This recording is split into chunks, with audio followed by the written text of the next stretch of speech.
of the United States of America and to the republic for which it stands, one nation, under God, indivisible, with liberty and justice for all.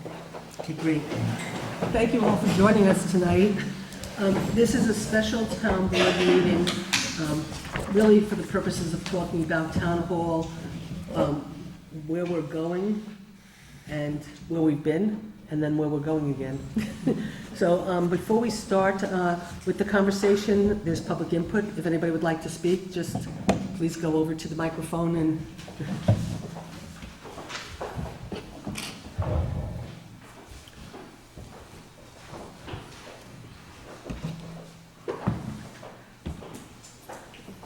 Hi, I'm Josh Honig. I'm here speaking only on my own behalf, not as a member of any group that's here or any other group that I'm a member of in New Paltz.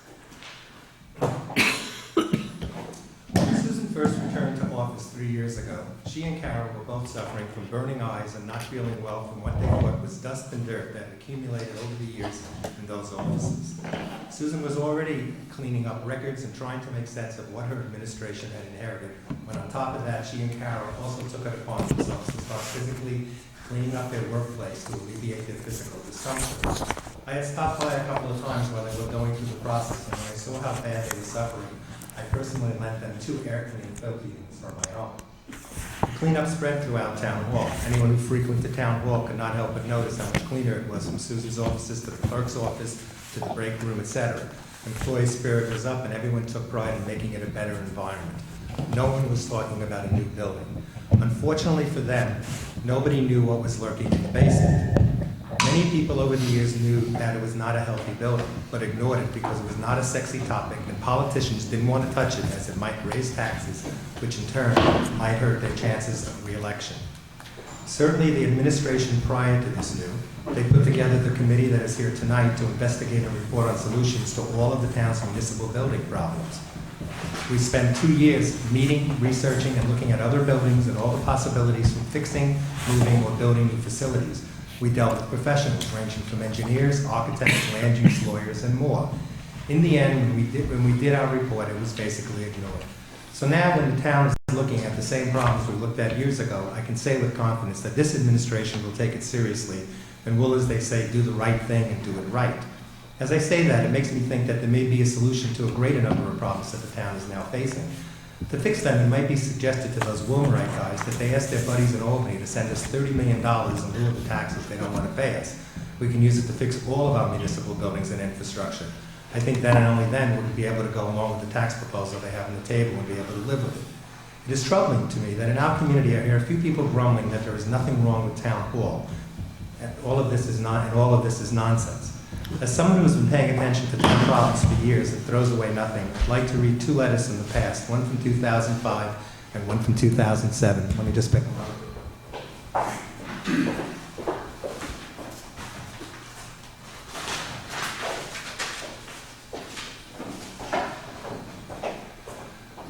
The first letter is from the State Education Department. It's dated June 8th, 2007.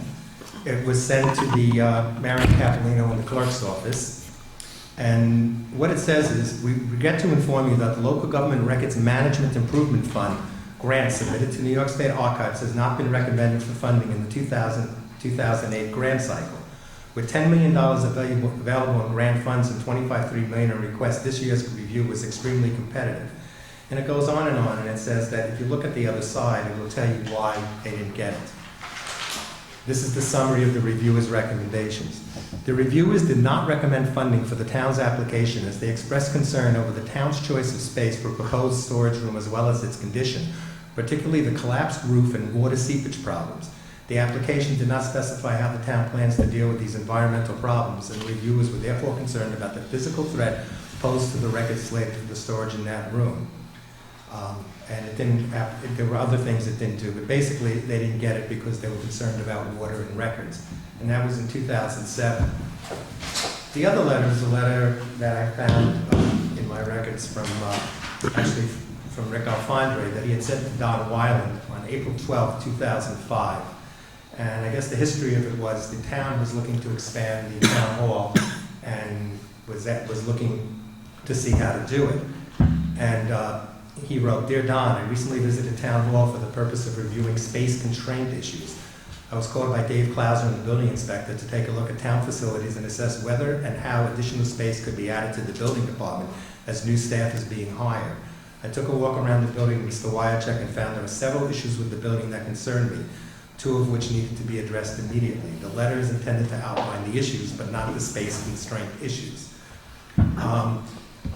He first said that the town needed to, first and preferably foremost, the town, and I believe should install a centrally monitored smoke detection and fire alarm system throughout the building. The building has battery-operated alarms which do not adequately protect the occupants of the building, nor does smoke detection protect the vital records of the town. Should a fire occur during the off hours of the town, the building could be fully engulfed before anyone noticed, and as a result, very important records would be lost.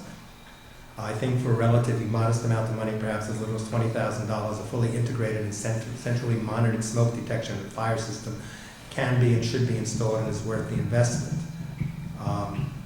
And he also talked about motor vehicles that were attached in this building where office workers were, garage space at the end of the building, and possibility of smoke. But basically, I don't want to read the whole letter to you, I'll leave it around. But he was worried about combustion and fumes and how it would affect the workers.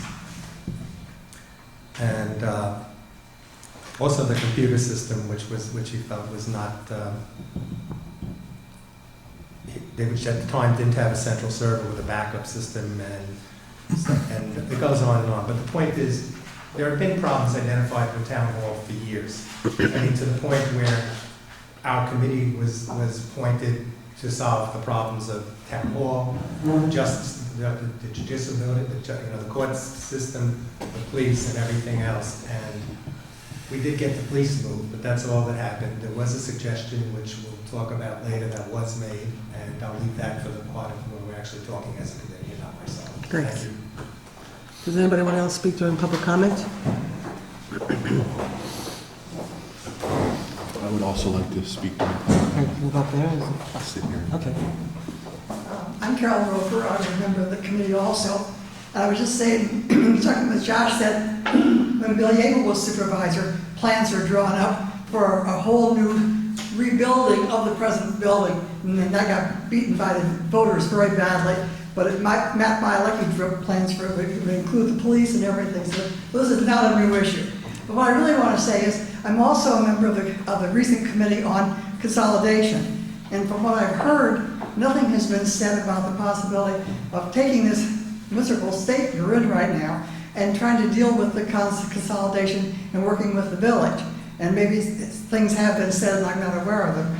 But I certainly think, I know it may make the problem last longer, but there's never been, I don't think, a better chance to work on consolidation and put the two governments together, or make one government with one place, one central village hall, consolidated, co-terminus, whatever it's going to be, government. And I think you really should consider that. Thanks. And Carol, can you just tell me, when was Bill Yeagle supervisor? Tell you what? Bill Yeagle, he was supervisor in the late 80s, early 90s? 80s, because Dave Lent was supervisor starting in 92, right? 90 to 95. 90 to 95, so Bill Yeagle was supervisor all through the 80s, Yeah. 1980s. So it was 1980s when you were talking about a new building and drew up plans for a new building. Yeah. And that's what, I don't even know if I was on town board then, I just been on the planning board. It's been about 20, 25 years ago. 80, 90. And there's a garden I drew, he's probably gardening your office someplace. But it's, yeah. It's like about 35 years ago. And actually, the plans that Matt Bialecki had drawn up, I have seen. And then there were also plans that I think, Dave, you drew up when you were supervisor. I think that Rick did. No? We did some concepts for the court and police. Okay. So then it's like, so then it was those plans Well, I that. think what happened was back in '89, there was a proposal that went to the electric to take the drill hall and expand it and move the police into it. Right. And it went down. The voters voted it down. It would cost $750 million, and the voters voted it down. That was in '89. So, and that's the plans I have that show the Justice Court and the police being added on. So we have, this has been worked on for a very, very long time, And we'll address the issue of, the village and talking with that, as we go along, talking about going forward. Because believe me, it's something I've thought a lot about, but, when you've got a real problem and you have to solve it, sometimes, but that's part of the bigger discussion we'll have after you guys do your presentation. And then the second part will be sort of after we understand everything you guys have done, then it's like, what are our options and our choices to move forward, understanding that, the goal is not to have the town employees live in modulars for the next 20 years. Yeah. Well, I know you're in an emergency, crisis state, but I just think it would be I don't disagree with you, Carol. not a good idea to at least consider it and not. Oh, I've considered it. The question is whether other people would be willing to consider it, and that's a conversation to have. Yeah. But yes, you and I are on the same page. We think exactly the same thing, but there are people in this community who don't agree with us. Yeah, sure. Thanks. Thanks, Carol. Actually, I'm going to speak. Well, just may I say, is there anybody else who wants to speak from the public? Way after the presentation, some of the things that I think I provided you most of them. Oh, yeah, no, okay, so that's going to be the second. Things the board could Well, consider, I think it should be after this. Right, so just before Kevin speaks, just again, so people who do want to speak or don't, the goal is after, public input, then we're going to have the committee do a whole review of what, we don't want to recreate the wheel. A lot of work has been done, like Carol said, we've got plans from 30 years ago, and they're pretty nice plans. We've got plans, from when you looked at doing the expansion, they're nice plans. This has been worked on for a long time, and to recreate the wheel and start from scratch is just a waste of everybody's time and money. So the reason why we're having this special meeting is to get all the history from you guys in terms of what you've done, so then we could then move on when we're done and close that part down and say, okay, where do we go now? The only thing that before we get to you guys is going to be an update from Stacy and Chris about the move. They've been working really, really hard on coordinating the move, so they're just going to do an update about where we're at with the move so the board is up to date. I mean, I say pretty much know because I'm there every day, but so the board knows, and unfortunately we'll probably have to authorize more money because this isn't going to, this costs money. So it'll be an update on the temporary move, a presentation from you guys on all the work that's been done, and then a conversation with us and all of you about what we think our options are going forward. So with that, I'll turn it, if nobody else wants to speak, I'll let Kevin speak as an individual, I gather. I'm speaking as an individual. I hope you don't mind if I don't stand up. The points raised here tonight kind of tie in with my general theme that I want to discuss at public comment. That's that either we're going to agree to consolidate and come up with a plan, or we're going to be forced to do it in the future. And really the future is right now in terms of what it costs us for everything. I went out and I was in ShopRite and I looked at a pound of butter for $5.49. A can of sauce that you used to get for 59 cents was $1.89. Bacon is $7.14. All these costs are coming our way, up from down below where we have to pay for everything on a daily basis. But the problem with consolidation is that nobody in their own fiefdom wants to coordinate with the other jurisdictions to make something really good happen for the community, because the school district has their own thing, the college has their own thing, the town has their own thing, and the village has their own thing. Well, that is about to come crashing down shortly, and I'm going to tell you some of the reasons for that. There was a presentation made by the school board about this new capital project that the school district is planning, and it's up for a vote later this month. After hearing what the two representatives had to say, I was forced to conduct my own due diligence. So I contacted state education department, and found out that there's a specific person assigned to building projects in the New Paltz Central School District.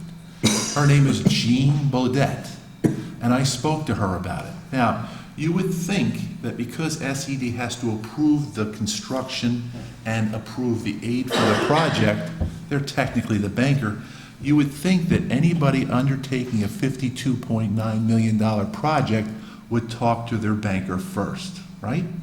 Well, Jean Baudette hadn't heard from the school or any of their representatives or any of their consultants about this project. As a matter of fact, after talking to her for 10 days straight, and talking to several members that were involved in this project, including one school board member, I understand that Rick Linden finally spoke to her, maybe yesterday, and she answered some of his general questions. So as part of my due diligence, I got right to the person who is going to be reviewing the plans and making the decisions and telling the school district how much state aid they're going to get on the project. Nobody's contacted her until recently, and that's only after I got involved. What you need to know is that the school district has identified $70 million in repairs and improvements that the 4 schools need. Now, they had to divide that $70 million into 2 phases. And if you look on their website at their facilities plan, you will see that the proposal is for a 2014 referendum, which is for the $52.9 million you heard about the other night, and a 2017 referendum for the difference, the balance, which is approximately $28 million.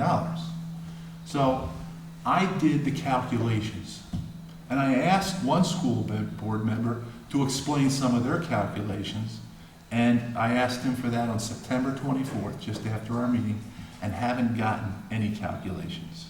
I asked them to provide me with their consultants' calculations, and they failed to do that. So I've done my own calculations, and I want you to know what they are. The average tax levy increase for the school district for the last 5 years is 4.07%. Okay? So if that average stays constant, I went back, and you can go on the website, go back to their budgets, you can go line by line through their budgets because they're on the website. If you add up the increases over the last 5 years, it's over 20% for an average of 4.07. So if that remains constant, and I would think it is because we as the town board, this is just a little sideline, paid $170,000 for pension contributions last year for police, correct, Susan? 165. We just got a bill for $400 for this year. That's just So- police. That's just police. So it's gone from 160 to 400. That's almost a 4% increase in our budget, just that One line. line alone. So now I'm gonna go back to where I was. So 4% is a reasonable assumption given what we're seeing. That's 20% of an increase in your school taxes in the next 5 years. And what they're not telling you, if you look at their plan, they're representing to the public that this project will result in only a 1% increase in the tax levy. But if you read the fine print, now, I think taxpayers will look at that and say, wow, 1% is a great deal, let's vote for this. Look at the fine print, it says, after retirement of debt. So what they're saying is, after they retire their debt in 2022, the existing debt service of $2.4 million will go up to $2.7 million. But they're not telling you what happens along the way. And I've done the calculations. The first phase of the project, which is being voted on this year, will result in an increase of 6.8% in your school taxes, followed by another 2.8% increase when phase 2 is done, for a total of 9.6%. Now, in 2022, when that debt service does get retired, $2.4 million of old debt will be retired, but they'll lose $1.6 million in revenue against that 2.4, which is the building aid they get for that.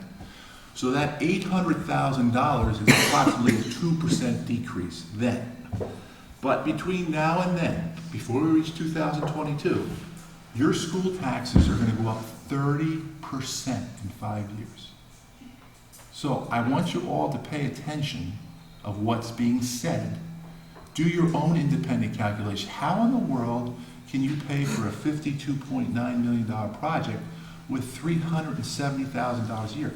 1% of the current school tax levy. The school tax levy is $37 million right now. 1% of that is $370,000.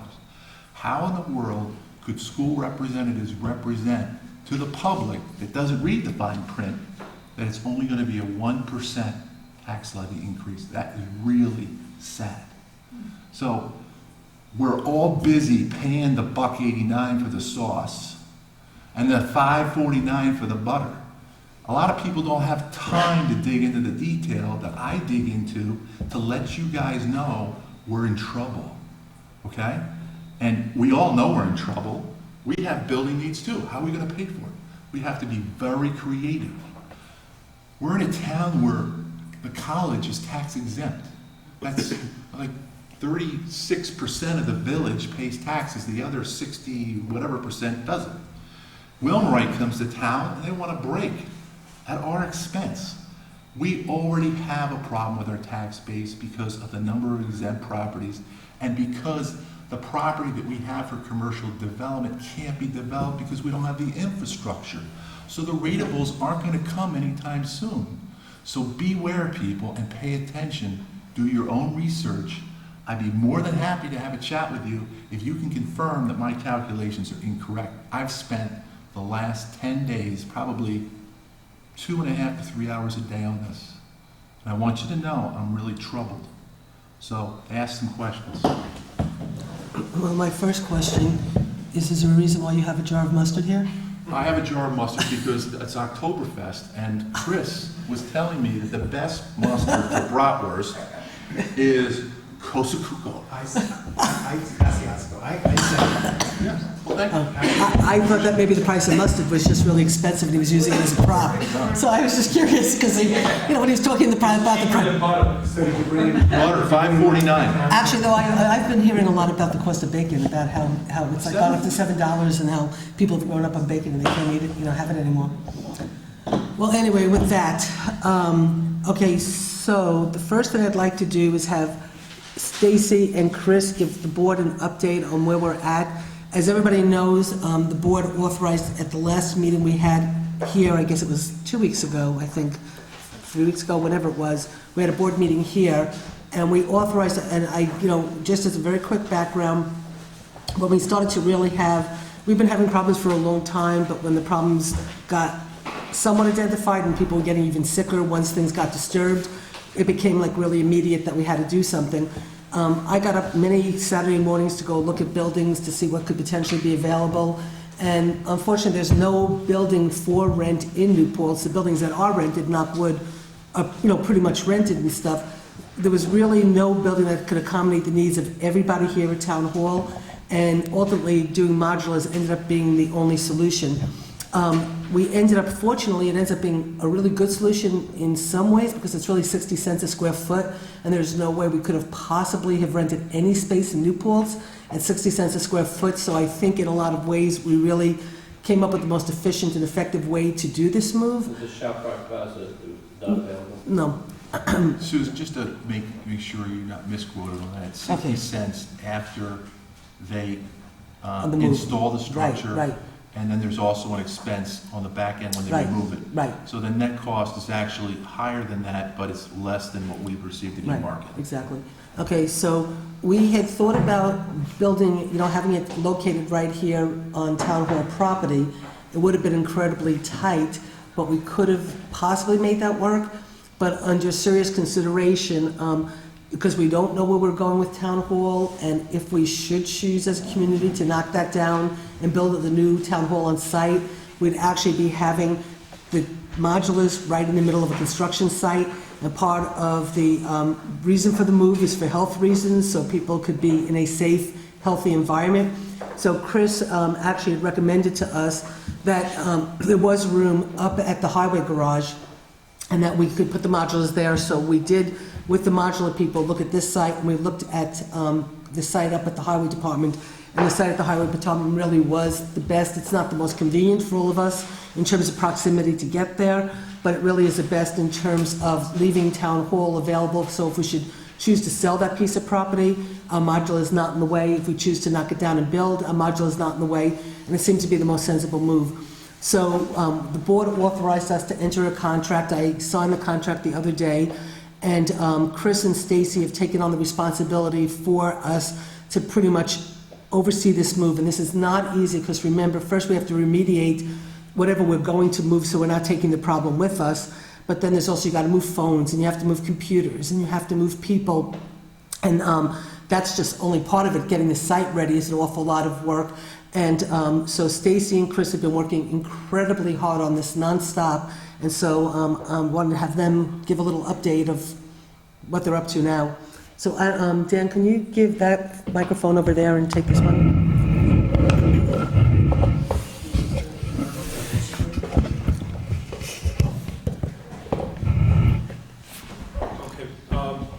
Physically, the pad is in, we're waiting for the units, the septic is in, the water is in, we're all roughed in. I've roughed in one parking lot for employees. We did have to tear up the front driveway of the highway garage. That's gonna have to be repaved before we move the modular units in, so things are safe for people to walk on.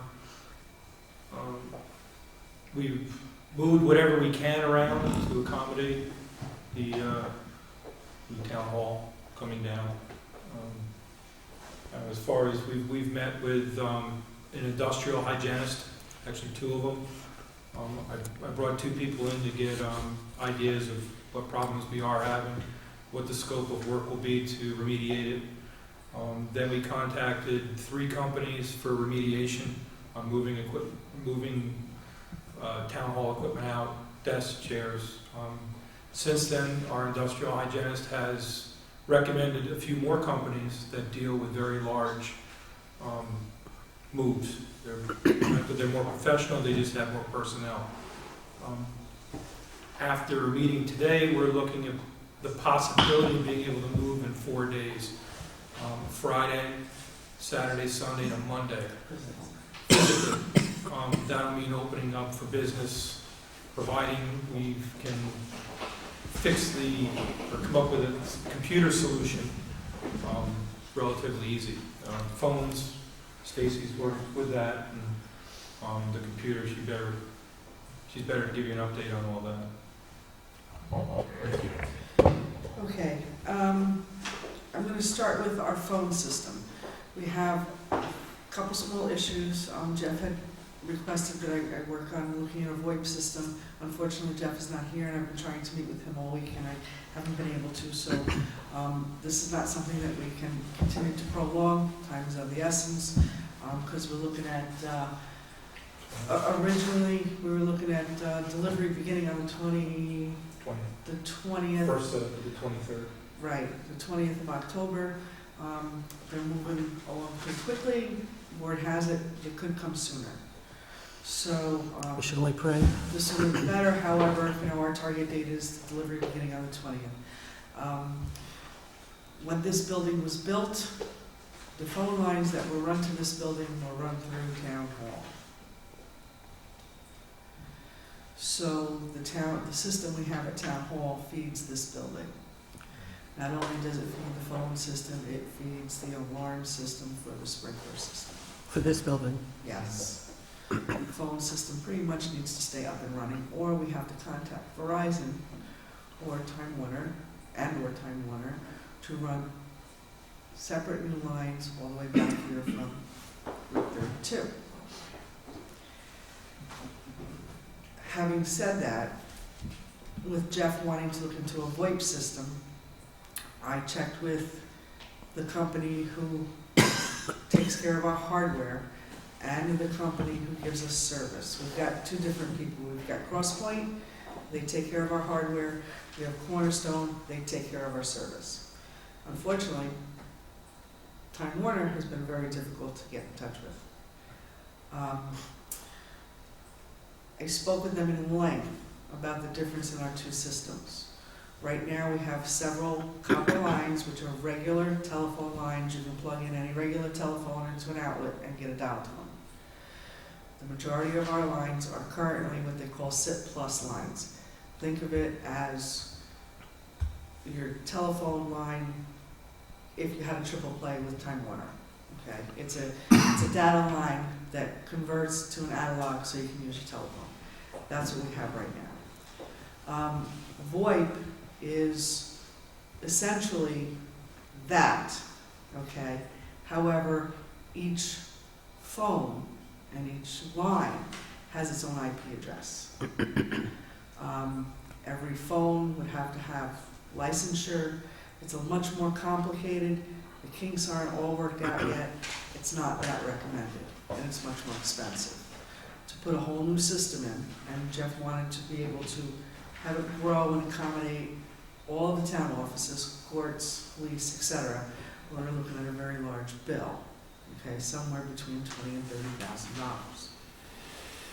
We can take the system that we have now, get an upgraded box, so to speak, okay, that will grow to handle the entire town.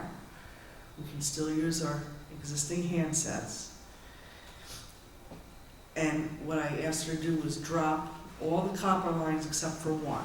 We keep one copper line in case of emergency. This way, if cable goes down, we still have a typical analog line that we could pick up a phone and use, okay? I had her price that out for us, which is substantially less. Now, I brought with me for you, and I think I may have sent out emails of this, I'm not sure. You want to pass this down? Okay. The cost for the new system, okay, which would allow us to leave the existing system, this is the important part also. It allows us to leave the existing system up and running at Town Hall to service this building. It will also allow us to move by department if we choose to move by department, because then we can just take down what lines are moving and bring them up over at Highway and move it like that. So it allows us the flexibility that we need. Otherwise, we have to do something completely different with this building. So if I look at this, are you telling me it's $500?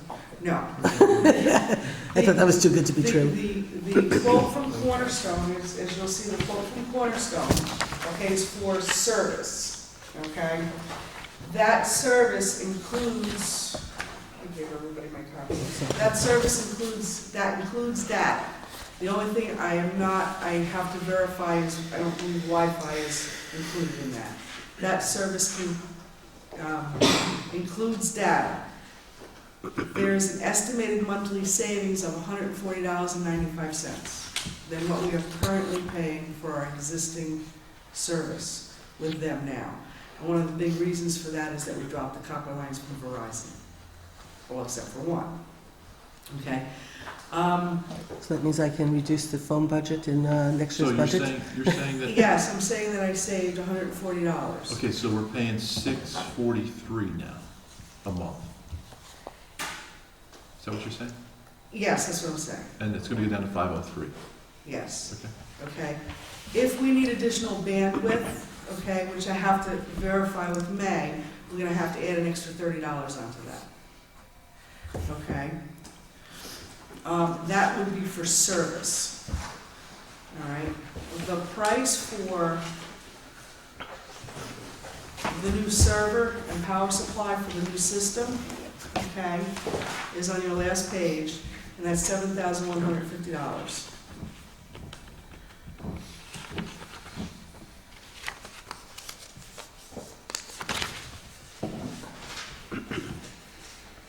That includes 18 lines, so we have up to 18 phone lines, 32 digital extensions, 4 analog stations, and 8 port voicemail with 140 hours of voice storage.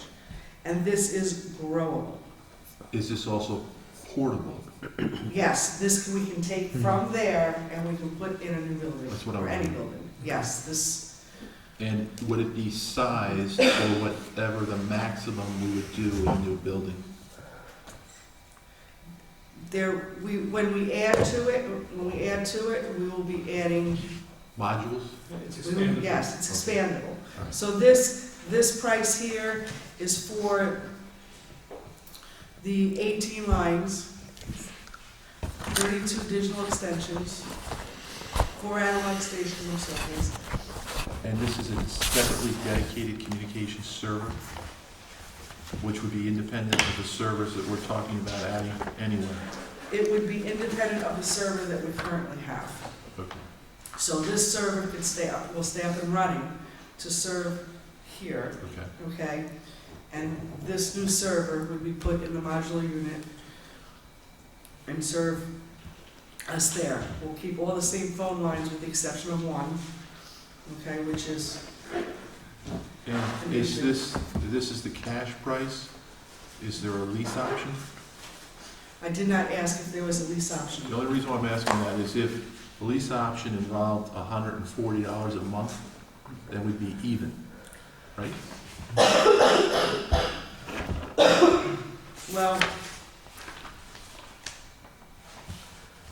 if you did the math, it's $71.50, and you have a 3-year lease. And this is kind of, hang on. 300, we about 300 a month probably. By the You have a time we- 3-year lease, that's 36 months, so 71.50 times 36. 200 a month, Add another 100. 300 a And month. the reason why I say add another 100 is because my next page, which has the correspondence, okay, we currently have 18 handsets. We're proposing 23 handsets. The reason why we're proposing 23 handsets is because when we figured out the floor plan, which I'll pass around, we've added some staff, okay? And we don't have the handsets to accommodate the staff. Who do we buy the handsets from? We buy the handsets from CrossPoint. Now, CrossPoint would be selling us hardware and monthly service? No, CrossPoint sells us the hardware, Cornerstone Okay. sells us the service. All right. So you're talking about buying just the handsets or the handsets and the server from The CrossPoint? handsets and the server from Okay. CrossPoint. So we have to go back to CrossPoint and get a better deal, don't we? We've tried that recently, it works. Susan, you did it with a modular company, right? We're gonna do that. I can offer they are a good company, but it's certainly worth an ask. Yeah. Thanks. However, We this have is to- something that we need to make a decision on fairly quickly. Okay. And I gave you the floor plan layout and all the highlighted numbers of the number of handsets required in those offices. How Just old- so you know where the extra, what we're the looking at. existing server, how old is it? The existing server, I believe, is about 7 years old. Okay, so because It's it's not, out of warranty, and it's very expensive to replace its components. right, and it needs to stay to service this building. It needs to say to service this building. Go ahead, David, if you want to ask. One quick question, didn't follow all the questions first, but with the building now being done right in back of this building, okay, I would think that maybe if you divorce, if you're moving out, divorce yourself from the town hall and connect to those telephone lines that's right in back of you, it might be a possibility that it would be less expensive. I don't know, okay, it's just, you might ask that question somewhere through the process. Because you realize that the line's 100 feet back of you. The telephone, rather than 32, the telephone line is 100 feet back here. The back of the Right, building. as long as we don't need What? any easements granted. What? As long as we wouldn't need any easements granted. But she's not proposing any line work at all. Right. At this point. No, but what he's saying is if we look into what it would, Instead of going from 32, we go from the back. Yeah, just connect back here. Oh, I see, take the community center and then Especially if close you want off. to tear down the building, okay, or if you're going to not use the building at all, okay, then essentially you got to do that eventually anyway. Okay, So, so, I don't know if it's possible, but there's a, I think part of the problem. and it's possible that the telephone company will run it into you from that, because they have a certain amount of feet they allow. Yeah, part of the problem we were running into was time also. Is what? Was Time. the time factor. Part of that problem was time factor too. Well, I understand, it just, you know. That would be an interesting, Well, that's a good thing, that's a good thing, that's a good, No, it's- that's a good thing for us to know. That's a good thing for us to know, Dave, and then also as we decide where we go in the future. Yeah, I mean, like, The next step, yeah. if we ended up I mean, it's deciding what we're you do gonna, additionally. well, I was gonna say, maybe right, if we decide we're when gonna you get- stay here and build here, then we don't need to take care of that problem if we end up moving, you know, to some other Sure, site, okay, so, just- but thank you, that's really good. Now, but that's Yeah, something thank you, no, that's that, you really, know, you do this now, and yeah, as soon as you can, you. no, that's great to know, that's good, that really helps. The other issue that we have is DMV. Which I just want to point out tomorrow, that Nina Pastapak is coming tomorrow at 10:30. Do you know that, Stacy? Well, I anyway, heard she was coming, I am completely booked tomorrow. okay, but Chris is gonna be there. Oh, you're not gonna be there either? But you guys went through everything with, I spoke with a representative, someone who works with DMV, about a data line, a hard line for phone. Without knowing what's going to happen with Town Hall, from what Stacy and I have talked about, right now it seems like the only option for parking and having is leaving the data line, the phone line, and leaving them here, even though we're not here. but at Town Hall, or At can we, Town or can we Hall. do something here? No, we're right where they're at. But then that means we have to keep the electricity on in Town Hall, right? Well, we were always going to, my thought That was, is your we're thought, always my gonna thought were leave different. the electricity on, because we still, in our move, we were doing it in 2 phases. No, We no, were that, moving everyone out, and we had to do file retention and, you know, get rid of all of our files that we don't have to keep. That's gonna have to be done at some point, and you're gonna need some electric in the building for lighting, some temporary small electric heat in the area. I do have plans of bleeding down the boiler and antifreezing the building or draining the building best we can. There's no reason to keep the heat, but if you're gonna put anyone in there to work, possibly a clean room can be made for doing files, and they're gonna need heat. So the electric bills aren't that crazy when Town Hall is in session, so just keeping it going, you know, in a very small area shouldn't create any large cost for us, and we can still manage by getting in there. Otherwise, we're dragging generators up if it gets dark in there, and I don't see it. DMV is not gonna have access to Town Hall, okay? They would have access to the community center. Okay, if they needed to use the bathroom, they would come here to use the bathroom. So they would just be plugging into mhm. a data line and a phone line that, if we went this route, would continue to exist, could Okay. continue to exist. We had no parking for them down. Mhm. No, I know that we can't bring them to, I know that. We've thought about other places, which I'm sure will be a further conversation with DMV. It's just, I'm sure they they'd be, generate a lot of people coming, so you need a lot of spaces. I'm sure if they can stay here at Town Hall on Thursdays and not disrupt people and all that, I'm sure they'll be the happiest, you know. I just didn't know if that was feasible And we've thought about moving them over, you know, maybe to here. deleting everything out of there, Right. moving them to here. Again, it's infrastructure. Now we have to trench out a line Uh-huh. through the parking lot, through the sidewalk, which, you know, it's not out of the scope, but that's So- gotta be a bigger discussion on And the How problem with much you all that wanna is on spend on it. Thursdays, you have, the senior lunch. senior lunch here. Okay, so for the time being, the thought is to keep DMV here at Town Hall on Thursdays without too many problems. If So I could probably call Nina and just tell her not to come. If I can manage to swing through around 10:30, I will Okay. stop back at the offices, but I just might call her in the morning and tell her that it seems like, you know, you guys worked it out with somebody up there to keep them here, so there might not be any reason for her to come. She Well, was we gonna still come. have to work out the computer part of what's, and that'll be a bigger conversation Okay, today, okay, that they're gonna need the data lines and all. okay, okay, Pretty sure we figured out the phone, it's just the Okay. computers, what we're taking, what we're not. okay, Um, okay. Just to let you know too, in these modular units, we will be doing all the drops. We will be installing all the phone lines, the buildings and grounds. So there'll be quite a bit of data, quite a bit of phone line that we really haven't come up with. I haven't come up with a total foot and cost yet. It's not going to be cheap. On the same too, as I mentioned before, the parking lot, I have to ask for some money for blacktop to do that, since I don't have it in my budget. Mhm. You're probably looking between $10,000 and $14,000. You know, these are extra costs. Some of the stuff I can run through buildings and grounds as far as hooking up sewerage, water lines, things like that. These are going to be over and above. Mhm. So I'm sure, hate to say it, I'm sure we'll find a couple more coming down the road. Go ahead, I Chris. just have a question too. Did we ever, and I apologize if I missed this, get the results from the mold test? Yes, we have 2 independent reports. Okay, have those been released yet? I've sent copies, not to all the board members. Okay, I've let it out. I just got one yesterday. okay. It identifies what they call a sick building Mm-hmm. syndrome. I can try and explain it, you're better off reading the report and asking questions for it.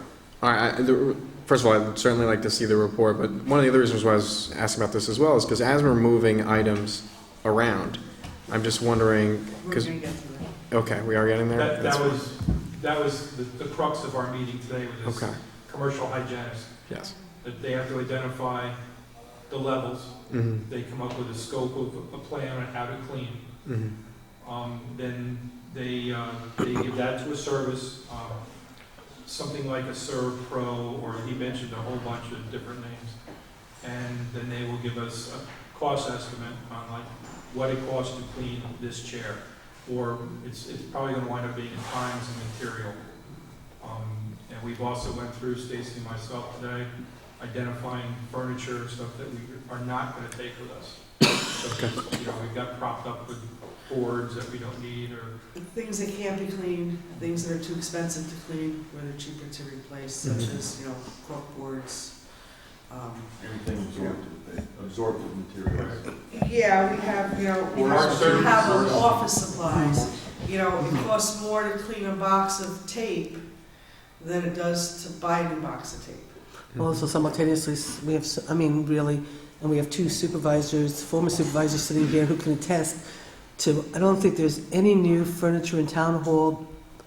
I don't know when it was new, when it was considered new, but I know that every furniture that we have, it's all been recycled from other places, other departments. Even just most recently, we took the DEC furniture that they're throwing out, replaced desks in town hall with DEC furniture they're getting rid of. The last- So some of the furniture we have, in order to spend money to remediate so we can move it, when it's like on its last leg anyway, it's just insane, so. Well, we didn't really identify any, large pieces of furniture, with the exception of some pressboard items that can't be cleaned.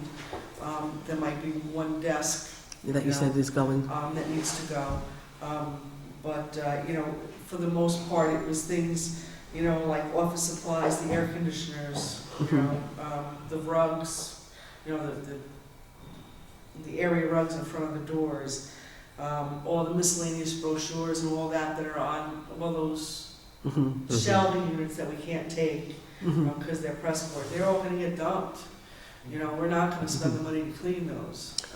that was a question of files too, which we Yeah. had to get Which together with we'll get to that with Roseanne. Roseanne. I have a few things. Some files could be photocopied instead of cleaned, which would save in the cost. So Right. This is something that they will look at, again, with what files can be done, what has to be original. It appears that the bulk of the cleaning cost, when it comes down to it, is going to be for cleaning Paper. our paper, our files. That's where the real cost is going to come in, and what we have to do is we have to identify those files that can be shredded, and those files that must be kept for certain periods of time, and those files that must be kept in perpetuity.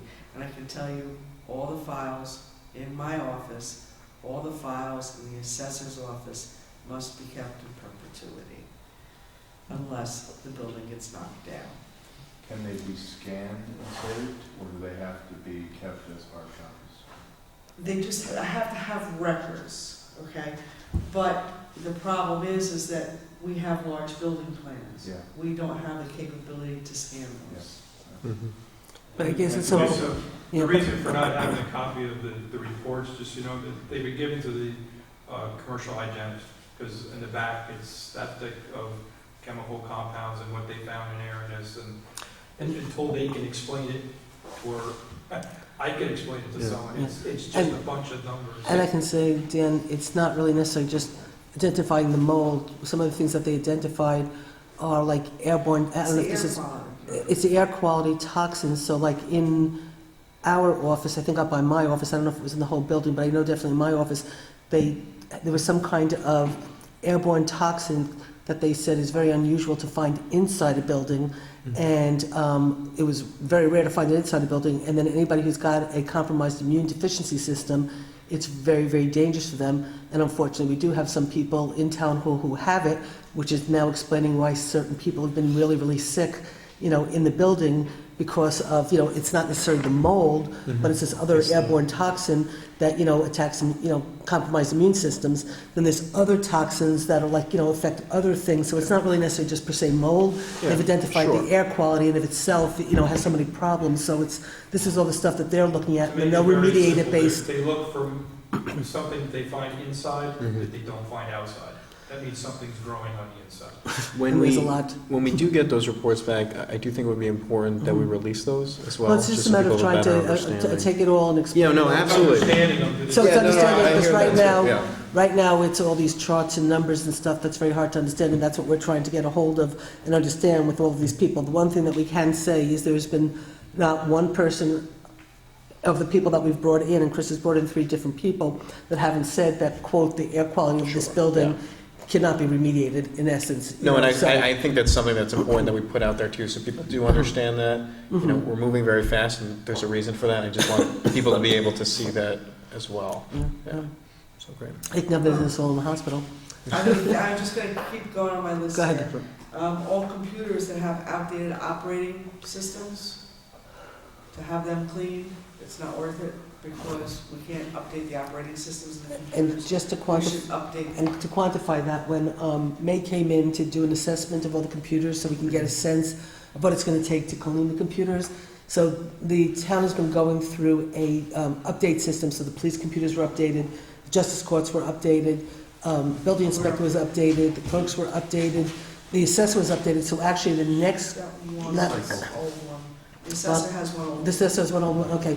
And so the next round of computers that were supposed to be updated was actually up in the supervisor's office, the bookkeeper and the supervisor and the payroll, and our systems are XP. And, but Microsoft doesn't even make XP anymore. No, I know, there's no support for XP, so basically our person said, you were gonna have to upgrade these anyway, so to clean these and move them is like, it's really the supervisor's office that has the old computers. And I didn't even know any of this stuff, but when she started talking about the XP, and then when I got to my computer, I looked at the screen and it said XP, I said, oh, this is what she's talking about. And quite frankly, we're getting at least $50,000 from. Well, that hasn't been publicly announced yet.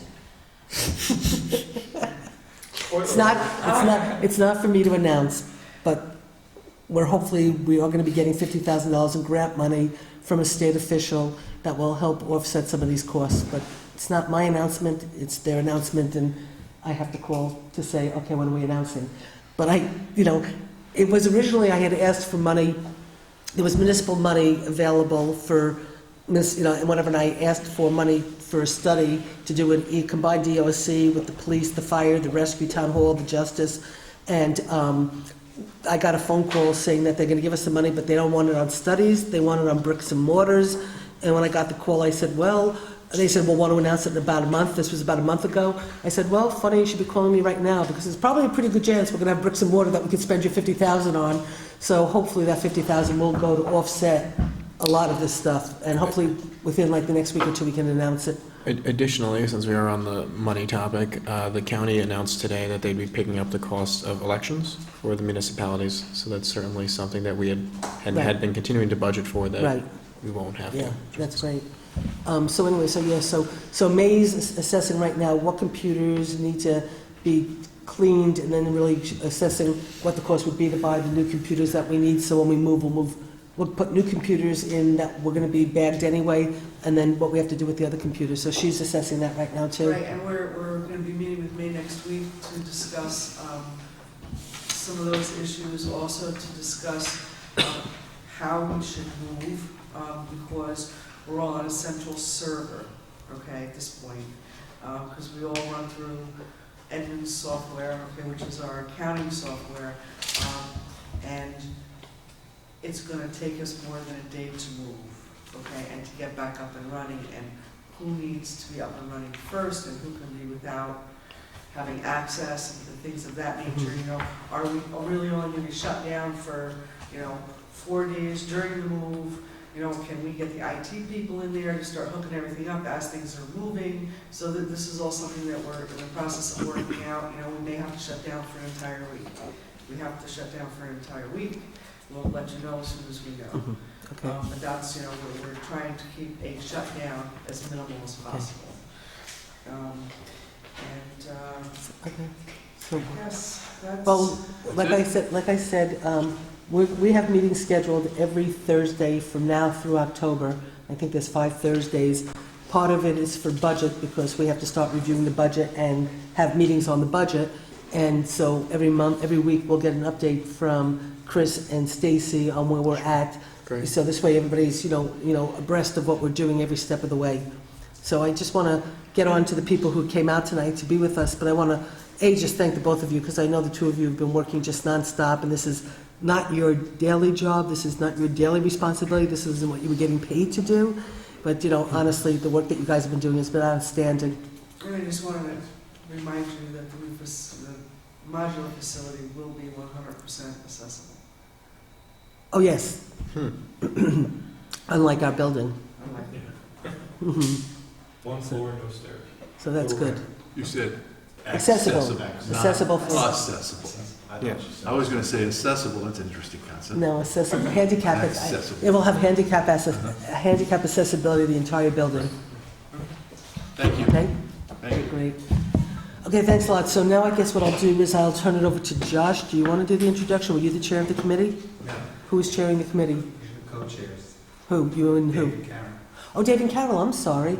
Okay, so who would like to do the presentation, the background, the history, the whatever? Or do you want to just turn it over to Rick, or what do you guys want to do? It's your show right now.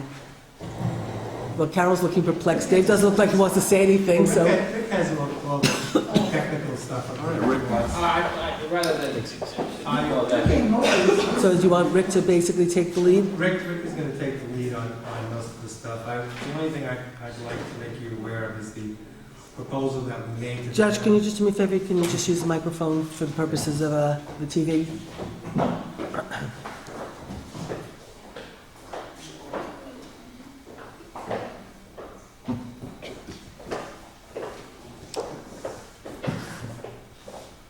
In going through my documents, I found 2 pieces of paper. One was the proposal we made to the board, and the other is the Bailey Freeman account of it, where I guess we actually said more than what I have in the proposal, so there's some information in there.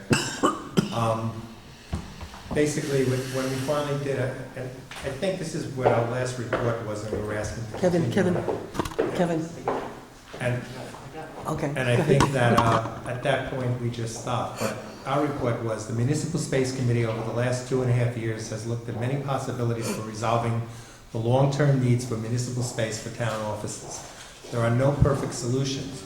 Generally, our self-identified guidelines were to provide the necessary space at the least cost, that the facilities be as close as possible to the center of town, and have, if at all possible, access to municipal sewer and water, that any modifications to existing buildings or new facilities are built with as many energy conservation additions as possible, and that the town operations be reasonably consolidated and address the long-term needs as well as the short-term needs. We've looked at more than a dozen various solutions, all have drawbacks and compromises. However, at this time, we would like to propose the following on a specific series of steps. In general, the concept proposal is to site a new facility, 3 stories, on the Constantino Brown property in the center of the village, with 1 large assembly meeting hall for court, town, board, and space for police, justices, some other town offices, supervisor, and modify the present police court building for a smaller meeting space for other town units, planning, environmental appeals board, and the balance of town offices. To do this would require the purchase of the Brown property and the Constantino property. From our investigation, legal opinion requires that the municipality pay no more than the appraised value of the property, and we have an appraisal of the property that was done a year ago, a year before this report actually. However, it needs revision because the usable lot size is actually less and we believe values have changed. From discussions with Mr. Constantino, it was determined that in all probability he will not sell the property at appraised value. Therefore, we are proposing to recommend to the town board the following: that the board discuss the concept and have a consensus opinion that if necessary, they will authorize condemnation proceedings. That the committee notify Brown and Constantino of our intentions.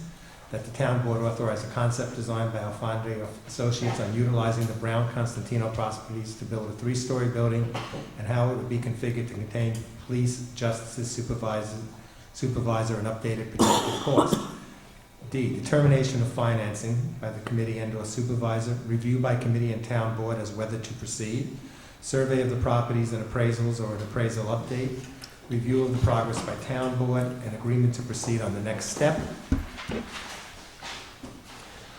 Obtain proposals for design and cost studies, review of proposals by committee in order to make recommendations. We'll need support from town engineer and possibly other professionals. Town board select a design firm. Design received, reviewed by the committee, department heads, town board, and accepted. Town board received bids for costing, design, approved contract for determination of cost. Receive cost proposal. We establish the cost for bonding, submit to public for permissive referendum. Upon approval by public, proceed to put out for bids, seek outside funding. This might be, I'm not sure what that said. Obtain property, condemn if necessary, select bid, hire overseeing engineering firm. Now, from my memory, on top of this, somehow I think we went further because at one point we had it that the court and the town would be a 2-story building, and by acquiring the Brown property, it would give us enough space. We were going to put the police in a separate building so that the court and the town would be safe from the criminal elements that come and go, and they would just be, if we're having court cases, they would be brought over from the police department, where I guess they might have had a holding cell or not. So there were some things that went beyond that. Also, I guess that night, based on an article that I see in the Freeman, we had established, which Rick will probably go over, the amount of footage that the town actually needs to function. And what we said was also current facilities do not adequately service the population of today and are in fact dangerous, out of code, and a hazard to the health of those who work and come into those buildings. And the town spent a lot of money renovating and repairing these buildings to enable their continued usage, but at this point we were saying it wasn't worth putting another penny in. And that was when? What? That was what year? This was March of 2009, or end of April 2009. Well, yeah, it went from 2007 into 2009. And I also found some minutes of a meeting, because I don't know if you're still considering any other possibilities. But when we had our meeting, when we were talking about the building where the police are now, the ASR building, I'm going to skip over most of it, but what we said and was bolded out, while there is an option to buy in the proposed contract, the committee is not interested in doing at the time, nor should it be taken by future town boards that is a carte blanche to purchase it without further investigation into the condition of the building and other options at that time. So we were approving it just on the original lease that we actually approved and worked on was 3 years plus one, and then somehow the board or supervisor changed it and they wound up with a 12-year contract. Thanks, Judge. Okay, so I guess the committee would like Rick to take. Okay, so the Yeah, floor is yours, so- Rick. There's a lot of pieces. Do you want to use Do you want me to the use this? Yes. I'll do If that. you can, Sure. would you be able to you'll be able to manage the, Joe will help me a little bit. There's only a few slides, and actually we'll give you some of the report. Josh's letter summarizes the committee's conclusions, but there's a lot of background and that we should go through, and we'll try and do it as quickly as Thank you. possible.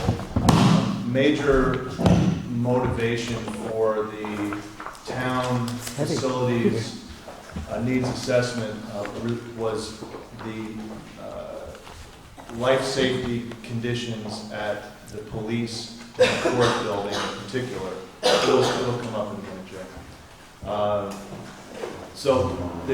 And I guess Tom Nolan left, but there was a lot of motivation on on the part of the police commission in particular, to find a new home for the police. And Carol will recall that even back in 2000, we studied the space needs requirements of the police and the court. And at the time, we had a modest proposal for an addition to that building. And at that time, identified the fact that the rear portion of the building was settling, probably because it's built on fill, where the old police duty room was. So that was the initial motivation for the study. This should come up, or yeah, we'll try it again. What we ended up doing. Until it comes up, could you put the camera on Rick so it's not on blue?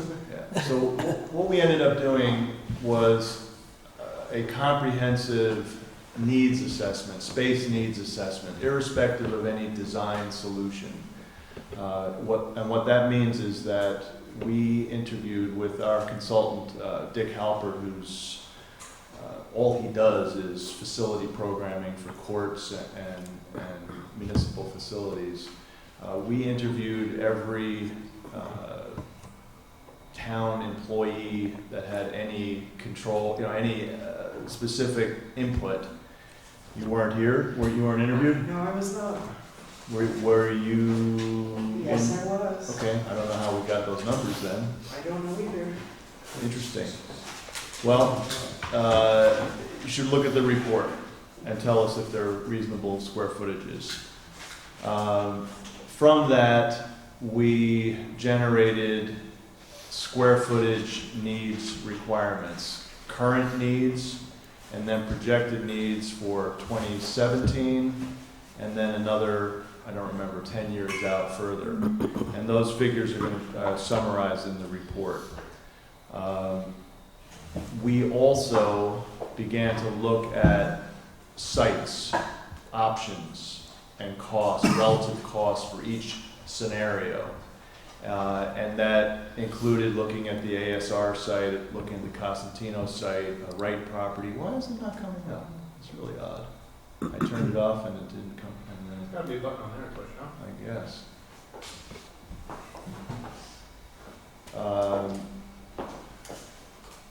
We studied the pros and cons of each site, and if this report doesn't have all of the pros and cons charts, but it does have in the back the relative cost implications for each site. And we also, as a result of that discussion, the committee essentially came to the conclusion that the best solution for town-wide facilities would be to the primary best solution would be to locate municipal facilities at the Cosentino site, possibly purchase the Kitty Brown building, which is now owned by Mountain Laurel, for the police, or possibly redevelop a police facility here at the current town hall site. There was years of analysis and study. What am I forgetting? A lot. During that time, the opportunity to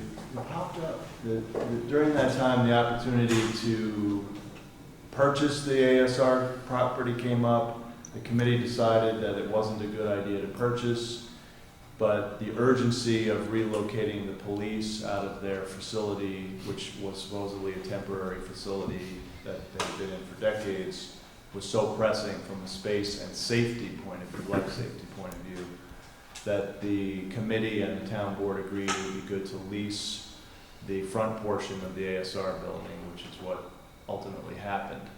At that point, there seemed to be no motivation to move forward with any other town facility upgrades, and that's where the project ended. Rick, is there no truth to the fact that when the building, you could have bought the ASR building, it was about $600,000? I don't remember what the numbers were, and it's quite possible that was it. This is the only ask, because what I've heard, I don't know again if it's a I've heard that. as urban well. legend or whatever, but I heard that the building could have been bought for $600,000, and instead we invested $500,000 in the building to renovate it, and now we pay $100,000 a year for 12 years. Well, our record, So to me, I just look at $1.7 million versus 600, and we own a building, and I think it was a I pretty don't know where lousy the deal, but 500 renovation number came from, but our records show That's- 200. it was made way more than that. What was the rationale for not purchasing the building? Multiple reasons. First of all, the building in and of itself is really, for the most part, not going to be practical for a decades-long usable municipal facility. It's like, again, throwing good money after bad. And there was concern, Everett Payne was specifically concerned about hazardous materials on that site, being on that site. There was recommendation, if the town wanted to pursue purchasing it, to do substantial subsurface investigations, which never happened. We asked for money for core drilling and we were not given it. Inside and outside. And of course, as you remember, it wasn't done, and yet, when the police moved in there, they had a problem because there was a bad tank that the town ended up having to take care of. It's been leaking for many years. And it was actually an open thing with the DEC for years and years, and never been repaired. Can you hear them when they're talking from the audience? You can, okay. Turn the microphone. Maybe that's better. And also, when we were considering it, we had another member who was on this committee who we asked to have removed, and who was involved in real estate, and somehow the people who owned the properties on both sides got wind of something was happening, and the prices on those properties, which we may have considered to buy for additional parking and stuff, just went through the roof. And went on the market, all of a sudden they had signs up for sale, and they were, they had been tipped off, and we thought it was a leak, and we got rid of the person. So in essence, Rick, you did a analysis of how much space each department would need. Yes. You did an analysis of growth for the town, Yes. and then you analyzed whatever buildings were out there and were available, Buildings and sites. buildings and sites that Yes. were available out in the community. And would you say that not much has really changed from then to now in terms of options?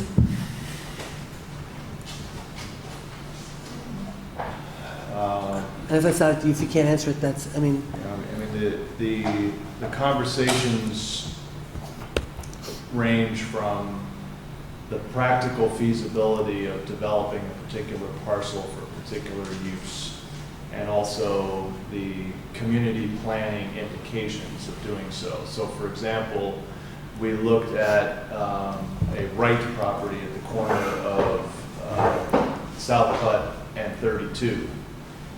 Large piece of land. It could accommodate all of the functions that we wanted. South Putt and 32? Yes, 32 South. Oh, South Putt, I was thinking North Putt, I'm sorry. Right. Okay, down that way, okay. Yeah. Across the street, that corner, big piece. Where the farm stand is? Yes. yes. Okay, I was going the So wrong as an way. example, that Yeah. site's big enough, it could accommodate the functions, we probably could build a septic or sewer plant big enough, but it's outside of the heart of the community. So we identified what the cost would be, we looked just very schematically, can this be done? But the committee decided that really that doesn't make sense, and Josh's summary summarizes that. The ASR site, irrespective of the potential of hazardous waste or whether we have to tear the building down and build new, it really isn't, it doesn't have municipal sewer. So to make a true town facility out there, really should bring municipal sewer out there. And it's also outside of the heart of the community. One thing to put the police out there who are driving back and forth to wherever they're going, it's another thing to put a public institution kind of out in the suburbs, so to speak. So, Although I will just say to the people who are on the east side of the thruway, Yep. they probably think that is the middle of town. Well, that's true. But ideally, there's different hats you have to wear. I know. Right, but ideally, a public institution is going to be near the core of the community. I understand that. Where people hopefully could walk, or if they go there, they can also go to shopping or other businesses. That's the ideal symbiosis, so to speak. We looked at the ShopRite, the empty store in ShopRite. That's right. For the police. And we We went did. out and looked around and almost in our minds figured out where the different offices would be, and they wouldn't rent to us. They asked rent that was higher than what space was at the new Stop and Shop. They obviously had they were holding off the people who own the property. I met them. Well, I've always heard that, yeah. And they asked a ridiculous amount per square foot, and it was obvious that, they kept those stores empty. The ShopRite said people came in every day. Now, they finally rented recently. Yep. But they kept it off the market. And then, on top of it, to add insult to injury, they came before the town board and claimed hardship and got their property reduced on taxes. They're the ones keeping it empty. So, Well, Rick, but that's Rick, I have a aside. question for you. If you, I guess certain types of projects then, if you are looking at it from a longer perspective, then maybe building to suit future needs is more important than trying to rehab or repurpose an existing building. Yes. In terms of square footage costs, rules of thumb, 300, 350? For today, we actually asked that question today. We think that a good budget number today for public works, prevailing wage, very energy efficient and healthy, $325 Okay. a square foot. 325. What additional energy efficiency would it give you, say, over the current building, which is? Rick, I'm sorry. I know, I'm not joking, but I know you're not. when you're looking at a building that's old and you're going to build something new, how much? I see projections. Near zero net, maybe zero net, and Zero net. like Zero no- cost. No energy cost. Very energy efficient building enclosure, very efficient mechanical equipment, very efficient lighting, proper design, climatically lighting, and then offset the load with solar. Okay, and then, aren't you also able to design in greater efficiencies than, say, older buildings where you can maximize your design feature to lower the net square footage of what your existing footprint would be? Well, not necessarily. I mean, Well, it depends on what you're dealing with. So Yeah. how many square feet did you think we needed? we thought the town hall needed. With town facilities without the police? 8,000 square feet. How many? Town hall was looking to be 9,800 square feet now. In 2017, that would go to about 12,500 square feet. So you're saying 12,500 with courts What and did that town hall? include? That's just town hall. Did that include everything? That was just town hall facilities. That was not buildings and grounds. The courts were, Did not include the court? did not include court. The Courts. court is 6,300 required, 2017, about 6,400. New Paltz police. 6,400 square feet Yes. versus the Well, 1,200? it No, makes, they probably have 300 I have square to feet tell you- The now. existing right now is 2,800 That's square feet. 2,800. Okay, all right. They have that's- 2,800 in that one level? Yes, we have a constant problem because it's continuously over-occupied. I got a call last night. No, but I'm just saying, is that 2,800, that little area in the office at the back is 2,800? Yeah. All right, so that's 6,000. Okay, wait, time out for a second. So you're up to 18. So wait a second, so 2,800 square feet is what they have now, and you're saying 6,400 for 2017? Yeah. If I got the numbers right, Yeah, right? I think one of the things that you should recognize, and I looked this up, both the court facilities and the police facilities, at the present time, have exceeded what the projection was for 2017, okay, for both of those facilities. They expanded it to the space, okay, that was available. Well, I will say, and we're going to have to talk about this at our next town board meeting, but Stacy did get a call from the fire department last night because the building is consistently overoccupied because there's so many cases going through New Paltz now. And so the fire department had to go and take people out of the building and wait for people's cases to be adjudicated, for them to then leave, for them to bring other people in. And so Stacy's probably going to be recommending to us that there are some things we need to do, that she wants to talk to the judges. And John was going to come tonight. John Katz did call me yesterday to basically say that they want to be a part of the discussions for the new building and the justice courts, of which I said to John, of course you're going to be. And so we have to have a conversation, but there's probably some immediate stuff we're going to have to do right now because the building is over occupied and the fire department has basically sort of taken a stand and said you can't do this. So you're saying right now you think 6,400 square feet from 2,800 would take care of the justice and the court clerks? Correct. Okay. So then you said, We'll give you these slides. okay, but that's okay. You might as well just give us the numbers right now. Town hall facilities, right now, need 9,800 square feet. In 2017, now we wrote at 1,250. 12,000. That's, that's assuming the population growth and other things happening. Okay, and then, The air conditioning's on, windows are open. okay, other, the police. Police, this said they required 6,300 square feet. They currently have 7,000 square feet now. So they ended up with what they needed. So but did you project out in 2017? 2017, it would be 6,400 square feet. They never approached 400, Okay, 7,000. so we can use the 7,000 right now is the number. Yes. Okay. And again, these are projections based upon not a design, but an empirical needs assessment. So the numbers are within some 10% of what the actual design would be, more or less. Ideally, when you're designing it, you're looking for space efficiency, because every square foot costs dollars. Which is why. But on the other hand, and again, how you manage records today or how things happen or are projected to happen going forward might influence the design one way or the other. Now, also, just let me ask a question, because right now, in the town hall needs, it creates a meeting space, like a pit, meeting space. And then in the justice court, you need the justice court. But in a lot of existing new town halls, I notice that they use the justice court and the town hall share that meeting space, so they have court. Now, with us, it might not work because we might need more nights for our court.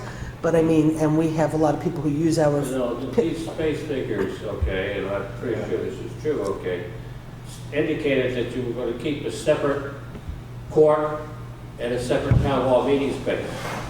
Now, separate, so that if you were constructing a new building and recognizing that you have this space also, that it's all probability that you could, say, well, I want one big meeting hall that handles the court facilities and the town meetings, and we use this space as a supplementary space. So there's possibility in constructing and developing that, or how you utilize that space for the new building, that you could take that into consideration, okay? That does save you some space.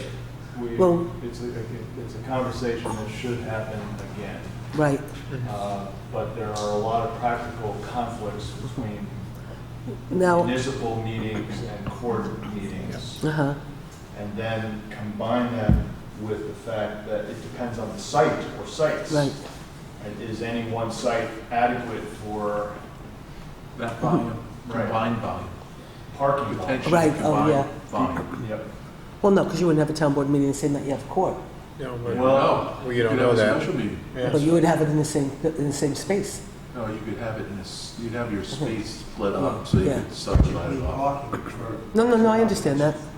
Isn't that done traditionally more in- I did some calculations, it would be about a $6 million job at 325. Could be. 18,000 square feet. So we're talking 6 million Plus- for a net zero. Plus fees, plus Right. moving. But I wonder what our savings would be, I sign the vouchers every month for Central Hudson and, well, who else is the big one? Central Hudson and Fuel Oil. Yeah, they're huge. It sucks. It's, The big dollar savings you already are aware of. They're the health and well-being of the people who use the buildings. And, you know, one day of work saved because someone doesn't It's have cold. to take off. Or one workers' comp claim saved makes all the difference in the project, period. And when you add it up, I don't know how many employees are using both buildings, they're big. And then you add in the safety issues, which are big. The numbers from a human resource point of view far outstrip the cost of the building buildings in a very short period of time. And that's really when we talk about green buildings or healthy buildings or energy efficiency is the icing on the cake of good design. It's not the fundamental driver. It's productivity, health, and well-being that's the real driver. well, we know that this building in of itself has lost, I mean, years and years ago, it lost its productivity in terms of Right. workflow and, you know, I mean, people are packed into into rooms, you know, one on top of each other. You know, you have, I mean, even just in the supervisor's assistant's office, when Carol, you were there, and Dave, you were there, you had one person. We now have 3 people in that one office. So we have 2 desks like this and 1 desk in the corner. So we've got 3 people sharing space that was used since Town Hall started for 1 person. You know, we're just packing, you know, in the building department, she's got now 3 people, you know, 1, 2, 3. I mean, it's just like there's barely room for the files, you know, and it's just like everybody's on top of each other. And, you know, and we are at a point where we have to start to beef up our, you know, I mean, the building department is just so busy right now, and the fire inspections and the code enforcement that needs to be done. You know, the finance department that just cannot continue to operate the way it is. You know, we're going to have to add a few people, which we are in this budget, where we'll discuss when we get to the budget. But, you know, the time has come where the town can't operate with the level of people they have now with the way this town's growing and the work that's being done. So, and there's no place to put anybody. I think it's reasonable, okay, and I can't speak to the rest of the committee, of course, it's been disbanded, but I think the space needs, okay, have to be reanalyzed and updated, okay? I think that's probably the first step the board should make, okay, to update it, and we don't want it to start from scratch all over again, but just an update, Right. okay? And that's part of the reason why you guys are here tonight, is because we don't want to recreate the world, and we don't want to start from scratch. So we want to take what you've done, and then we want to build on it, and, you know, and see. I think but it needs to be updated. Well, I think I agree with you. Yeah. I mean, we can't just accept it and say whatever, but at least, you know, the town already paid for this work, Yeah. so we can take the work that's been done, and then we could look and say, okay, what do we need to do to update it, but at least we have a roadmap, you know, to help us get there. And here's how you pay for it. You pay for it by increasing your tax base by $50 million. If you increase your tax base by $50 million, it'd be about $400,000 a year to the town. I just calculated what a $6.6 million purchase price would cost a year is $354,000. So, for example, if Wilmerite just came in and simply decided to pay a fair amount of taxes, what they would contribute to the town would almost cover the cost of having a new building. So, I mean, it can be done. And I'm talking about this before. We have to plan in our community to build the correct way, not build 4 different buildings in 4 different places that are satisfying the needs of each individual municipal government or school district or whatever. We got to do it together. And I like your idea of building in a centrally located area, especially for municipal facilities. You know, obviously the highway department is not going to come into town because it doesn't make any sense. And maybe the police department will be located on another site like here. But I could see something like that happening and I could see it being paid for in a manner that's reasonable in the next few years. Well, simultaneously, if it's a net zero building, carbon neutral, I do know that I went to a presentation down at St. Mary's College, or whatever, no, I'm sorry, Orange County Community College, but down by the river, and it was a whole green thing with people from the state and presenting, and there was a municipality up north a little bit that got their whole entire building paid for by NYSERDA because it was a completely energy efficient, net zero building, and Dan and I are starting to try to spend a little bit of time to try to look into, what the opportunities are. I mean, obviously the conversation would be, we'd probably get money from the state if we built a building together with the Village Hall, and we could probably get money from the CFA funding to build one municipality for the two of us, which we'll get into as our next conversation, which won't be fun. I think one of the questions that the board has really got to address before, do the step of the needs, okay, is the question of the present court facility and that building that belongs to the town. Is that something that you're going to upgrade and continue to use, or is it not going to be that? Now, if you decided that you were going to do that, okay, it might be desirable to put the police and the court facility on this property, and you can all move this town thing to that property, okay? But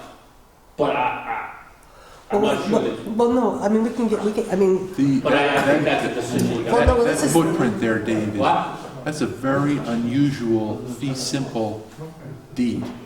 If you look at what the town owns over there, it's part of a building on a lot with no parking. that's surrounded by village property. That's right. It's a very strange I know it ownership. The idea, and so we can, is there more stuff, Rick, in terms of what the committee wants to update us on and tell us or share?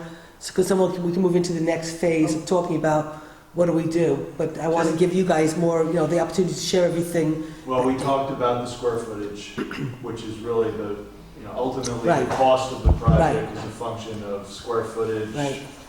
demo costs, fees, land acquisition, infrastructure, but it's primarily the cost, how many square feet.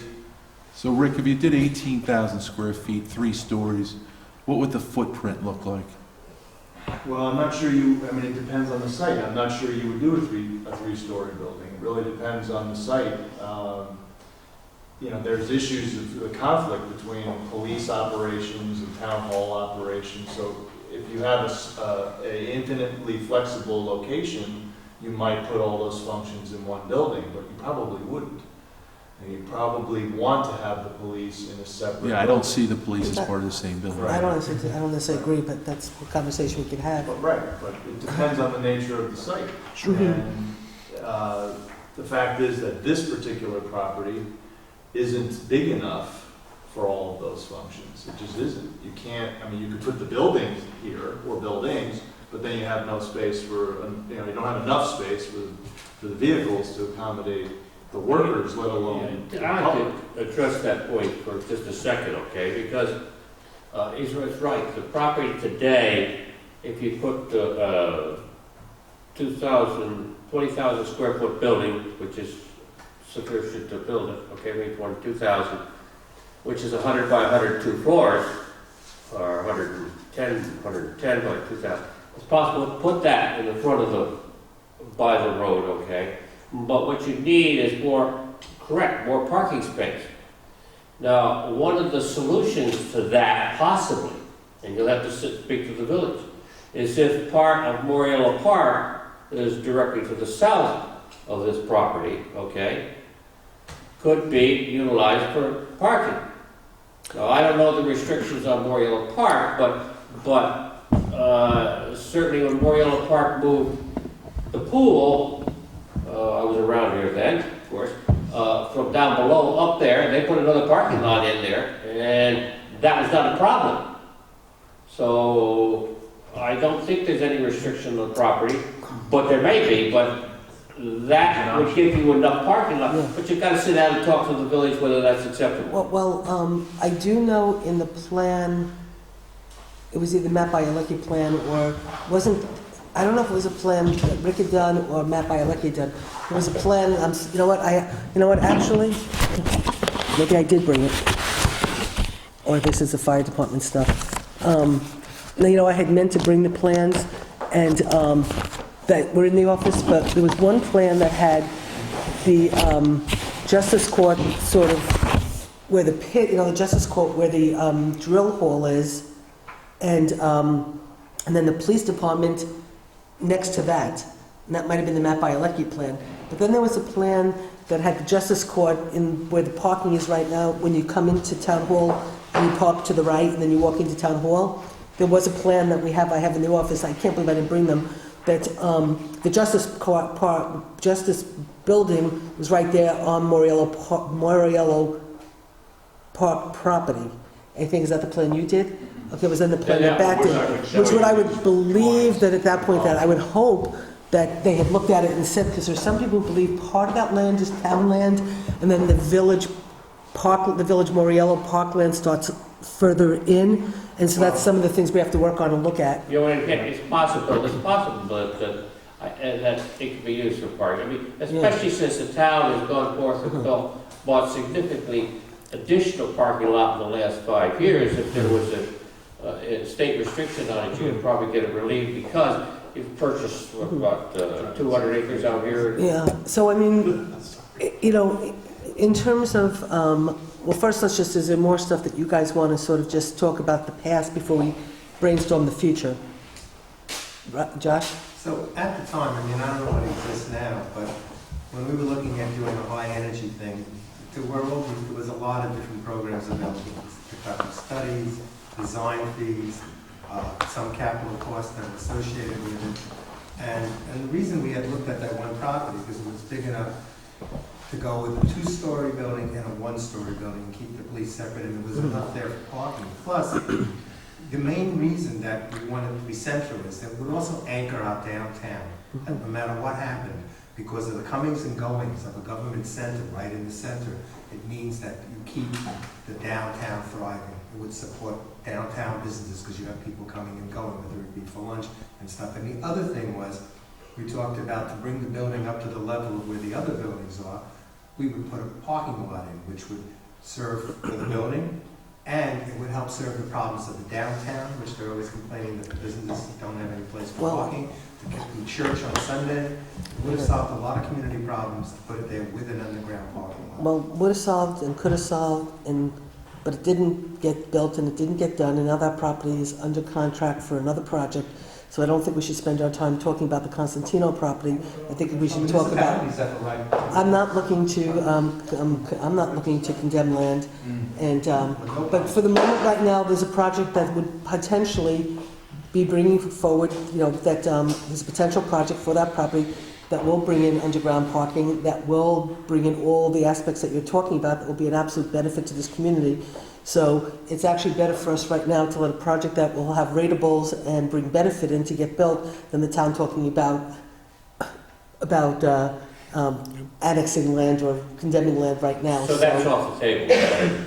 As far as I know, it's off the table because there is a project that is going, if it's not in front of the planning board, it's about to be in front of the planning board, but it's a very extensive, well thought out project that would be a real benefit to this community. I understand. And I think there's already an option on the property and stuff, so for the moment, as far as I believe, it's not an option.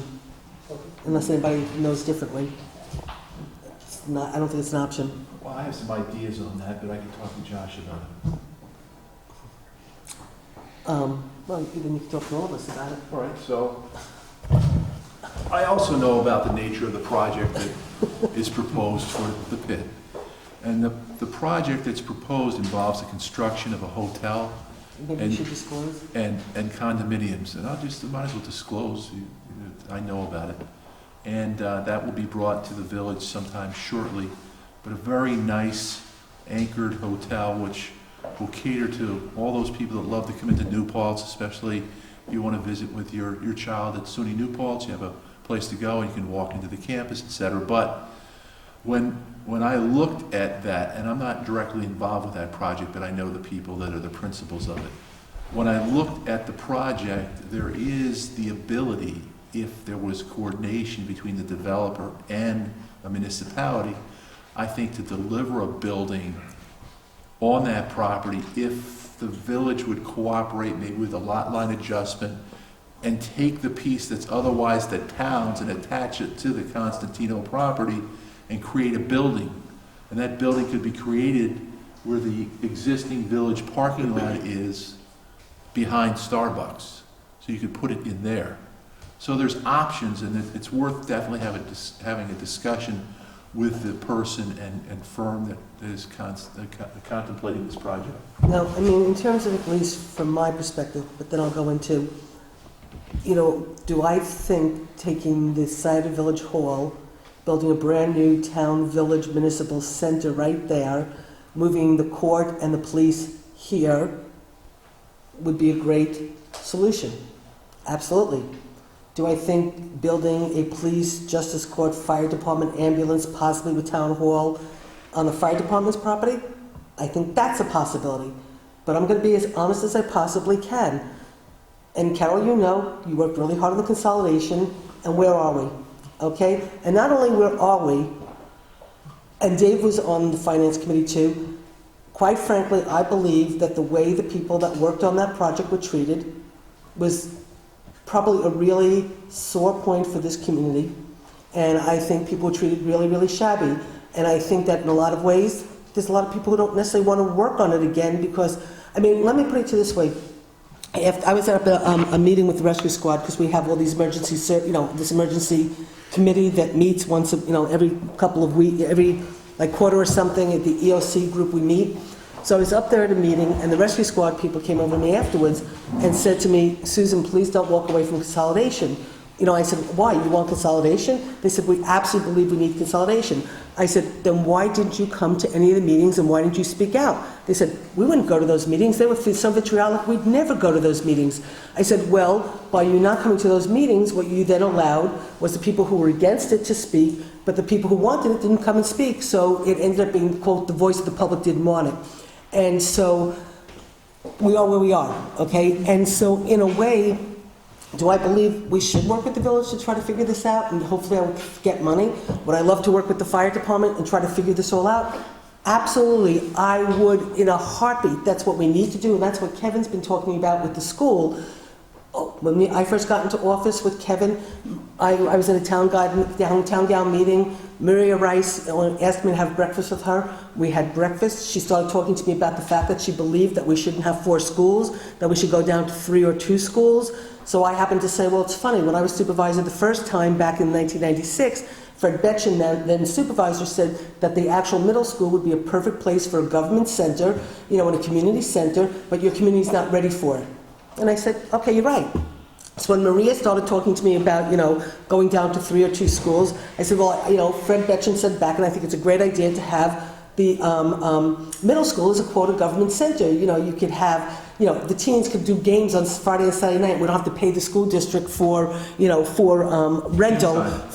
And we used to have, and you both know, we used to have the games on Friday and Saturday. We only now have games on Saturday because we can't afford the rent to give the school district to have games on Friday. So our kids don't have a place to go because we can't afford to pay the school district for property that the taxpayers actually own, okay?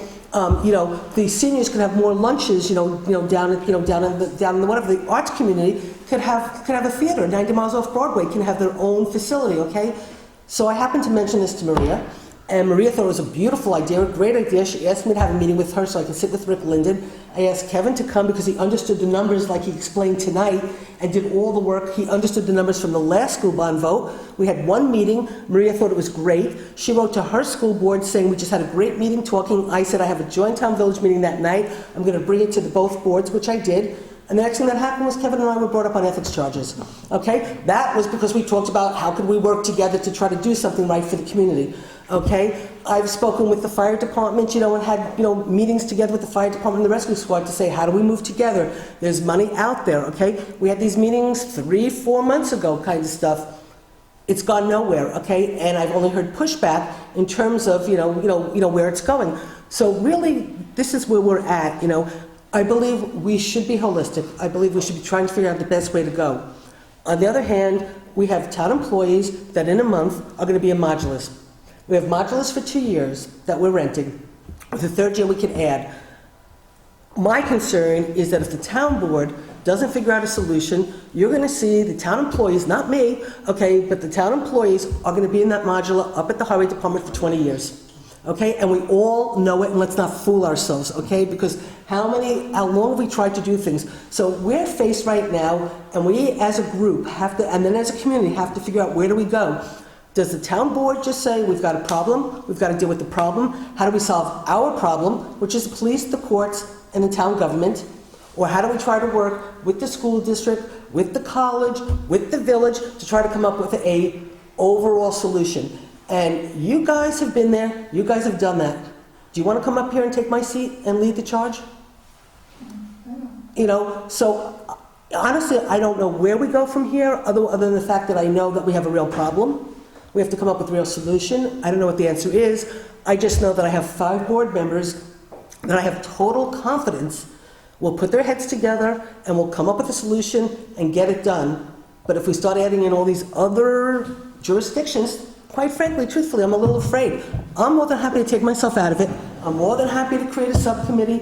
I'm more than happy to put some people on it and for them to try to approach these other municipalities and sort of say, how can we work together?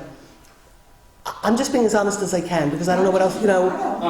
Susan, I know that, and I understand the frustrations that you've had, et cetera, okay?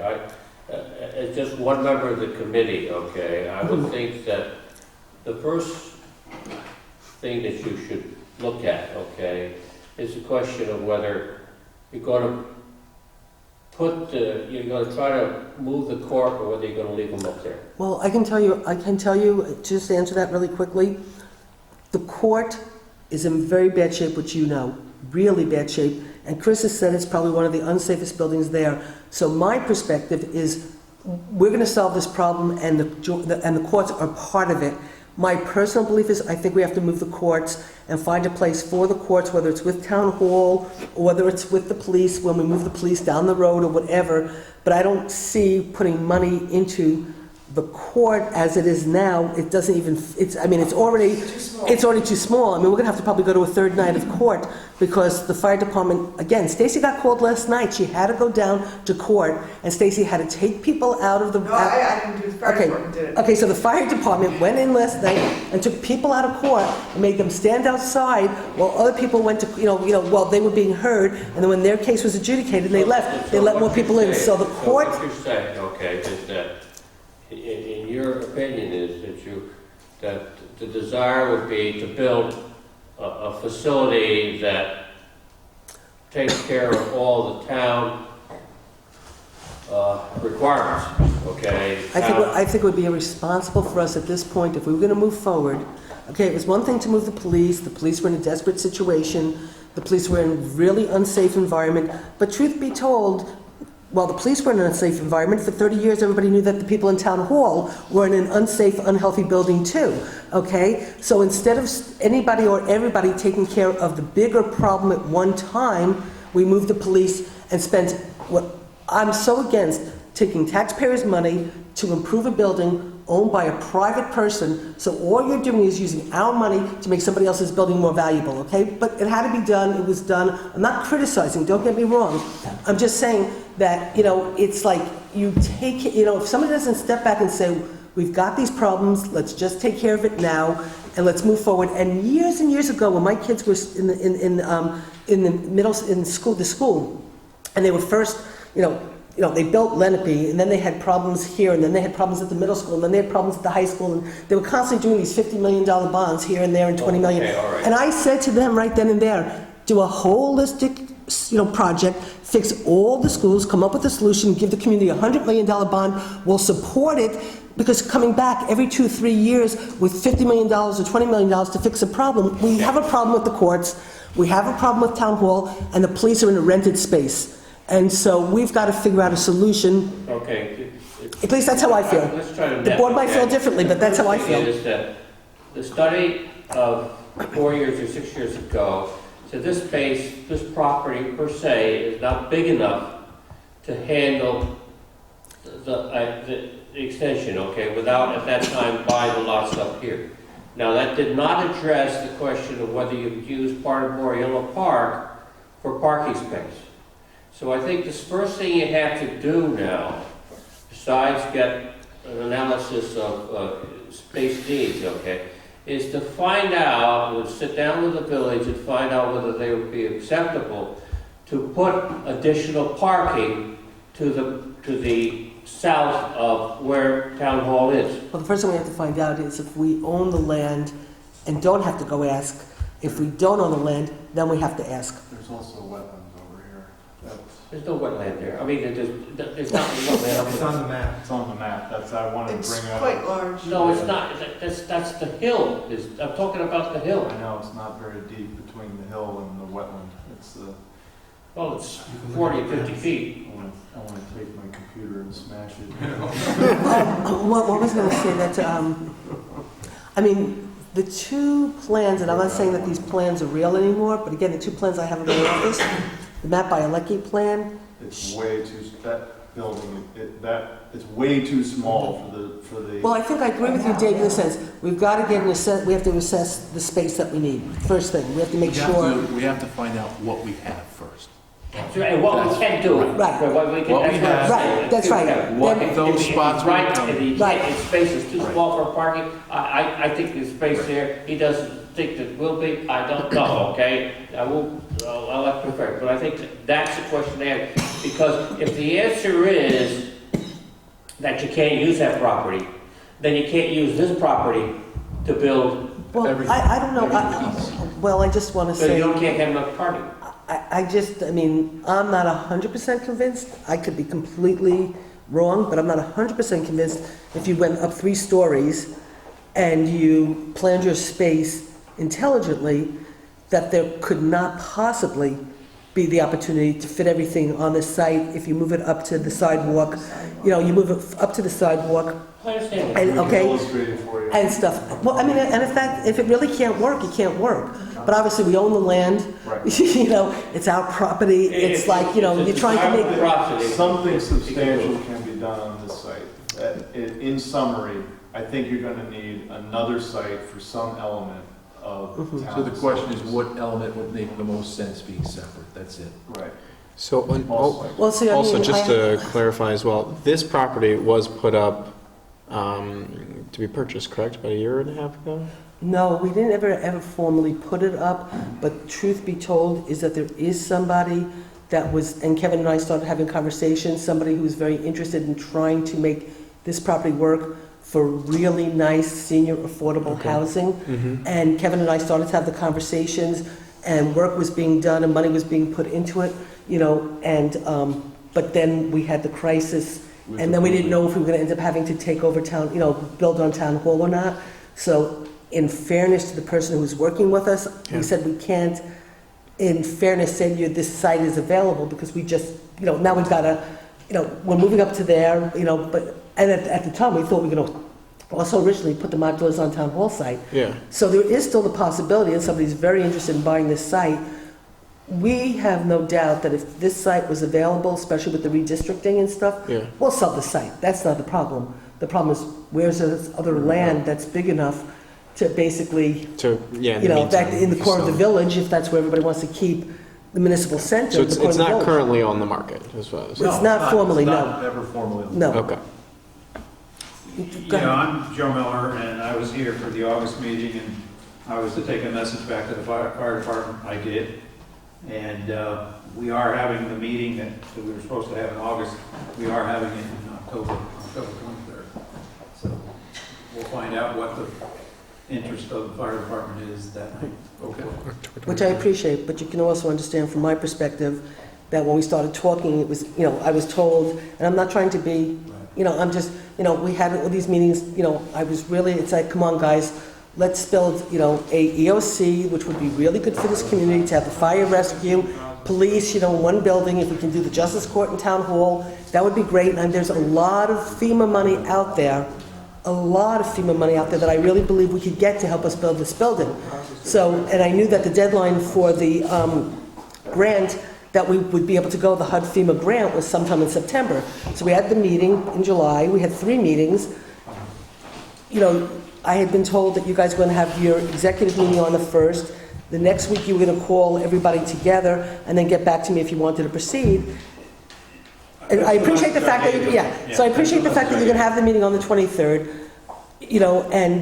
but then, of course, all I've heard in the interim was really that you guys were not interested, you guys didn't want to do it, and so you can understand my reluctance. I mean, it doesn't matter. We're at the point we are now. October 23rd is not that far away. It's my daughter's 25th birthday.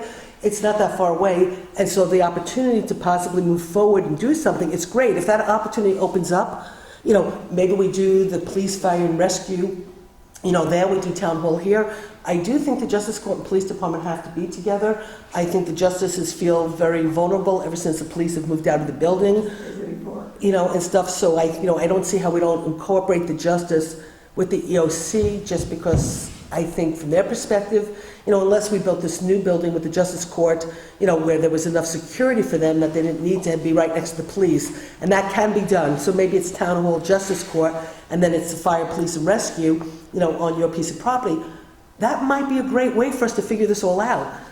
The point is, you can understand our urgency to want to start moving forward and start planning where we're going to go, because it's going to take 6 months to plan, 6 months to figure it out, 6 months to vet it with the public, public hearings, whatever kind of stuff.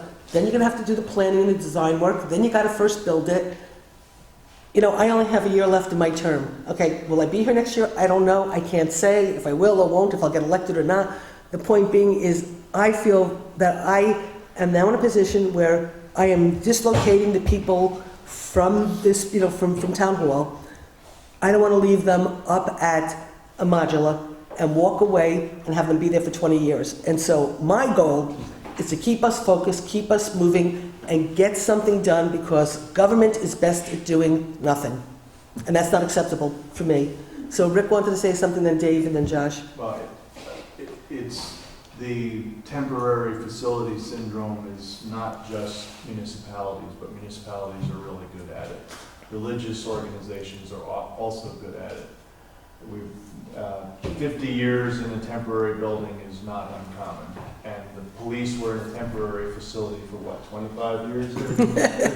30 years. So that's not uncommon. And the other element to remember, which you obviously understand, is that you need to be building for a 100-year threshold. It's not a 30-year investment. It's at least a 100-year investment, because by the time you get it done, you don't want to have to keep fixing it. Right. Now, I also just want, before I go to everybody else, let me just remind everybody, as you all sit here talking about having Town Hall in the core of the community, okay, I don't think the community wants to see Town Hall up at the Highway Department for the next 20 years. And I've already gotten an email from a resident telling me, you're too far out of town, you can't walk there, it's, Clearwater Road is a problem road. So I'm already getting people saying, oh my God, you're moving so far away. We had no choice, but people want to have Town Hall up by Clearwater for the next 20 years. I can see that happening. I don't think there's anybody sitting in this audience that doesn't see that as a real possibility. So anyway, Dave, and then... One other thing I'd just like to make the records and put on record today, the thing is, and I have no interest in this property at all, et cetera. It has no time, but the corner of Waring Lane and Henry Du Bois, down 2 lots from where the firehouse. It's 2.7 acres, okay, it has municipal water, it has municipal sewer, and the property just to the north of it happens to belong to the town, so to handle stormwater retention and so forth. It's about 2.7 acres. Where? And it is only permission to build one house on it today, okay? Which means that the developer who has this last lot, okay, so what can he make on one house? So it probably could be purchased at a very reasonable cost if he decided you wanted to utilize that space for some of your solution. And I just want to put that down. Well, that's good. And I know that there's also land that you own that, well, actually, you just resold your You just sold your,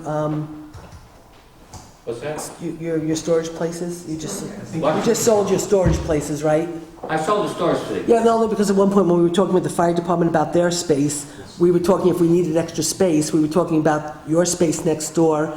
We've even called the people who own the wine facility, the wine storage place, Yeah. that if we needed extra land. That's basically the problems out there because. Well, because there's there's wetlands in between and stuff, so we've talked about that. Now, that doesn't mean that, though, we couldn't then maybe do the town hall, separate, you know what I mean? Still do the EOC on the fire department property, which would then fit the three of them. We could make that work, but then have the town hall sort of like, not too far down or something, and then figure out what the justice or what to do. So we've been talking about all of those, and so everything's on the table. Well, I just wanted to put that. Thank you, yeah. So Joe, what's your sort of sense of, It's bloody. I don't know. bloody? It's good to know. It's bloody. Restaurant might have to be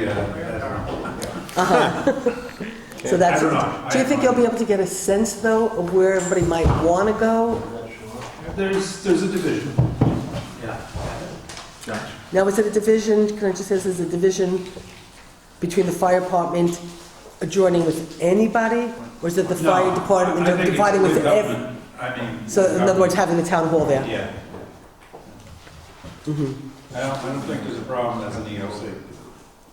Well, there is a problem in regards to fake parking, because the northern part of that lot's a 100-foot wetland buffer.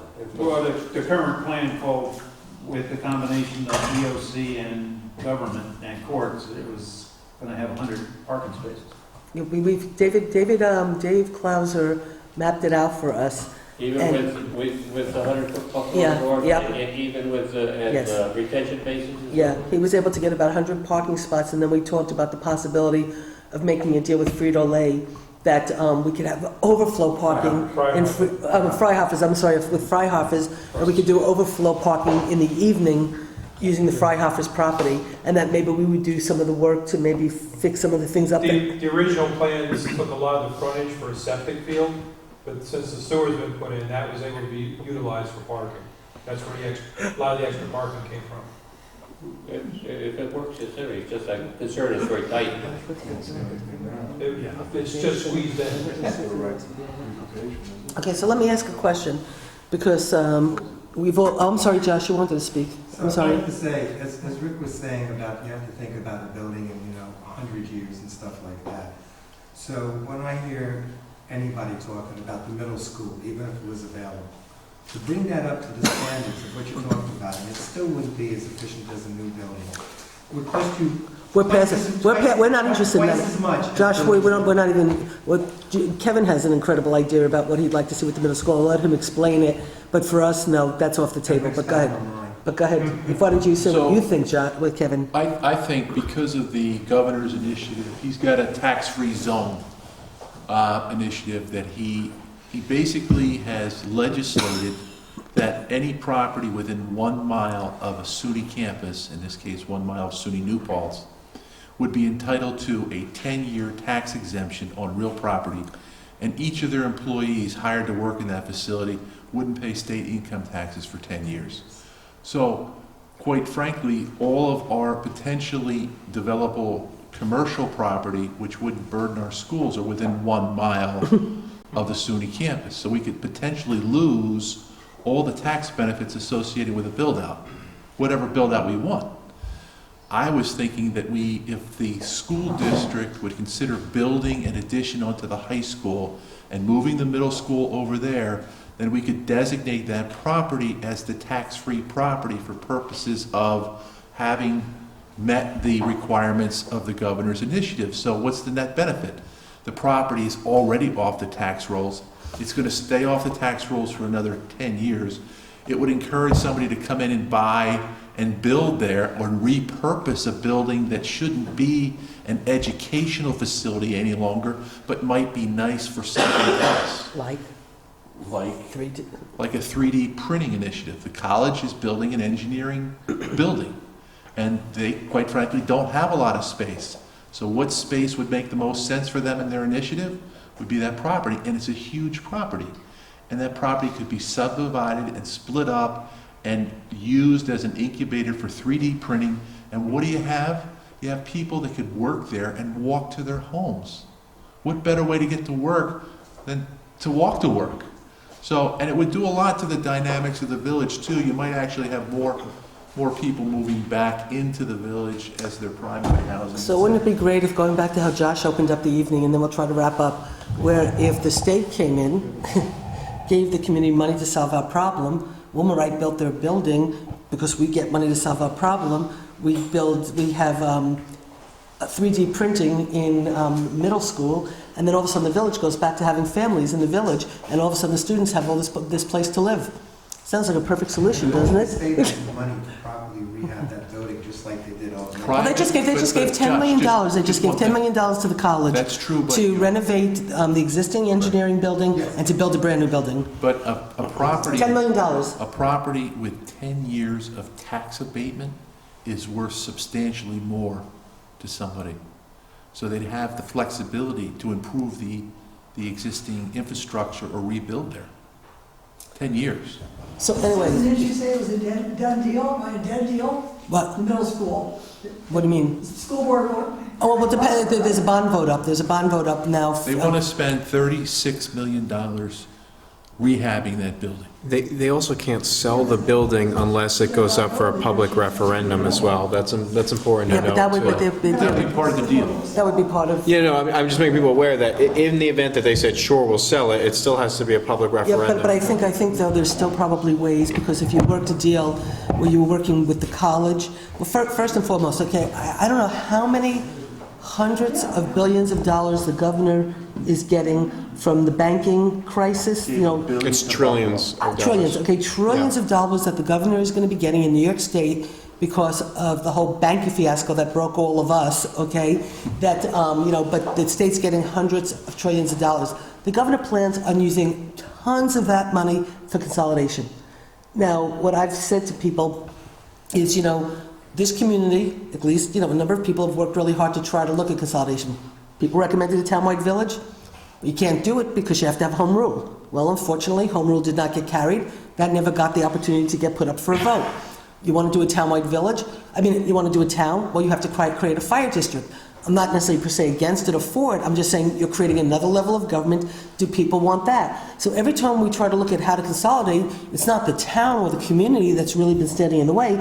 It's the state, okay? So here's the state putting more and more money into trying to force people to consolidate, but they can't get out of their own way to make the laws, so a community can say, okay, we want to consolidate, now let's get it done, okay?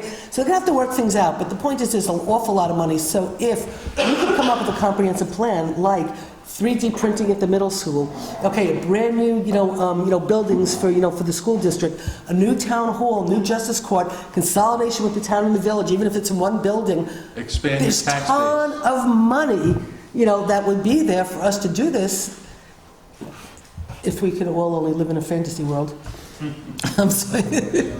So anyway, what I'd like, okay, do you want to, now that you have you might as well do a few things and then we'll go to next steps. The next steps are, as Dave stated, update the needs assessment so that everyone's clear on more or less how much square feet do we need for each functional area, period, regardless of design, regardless of location.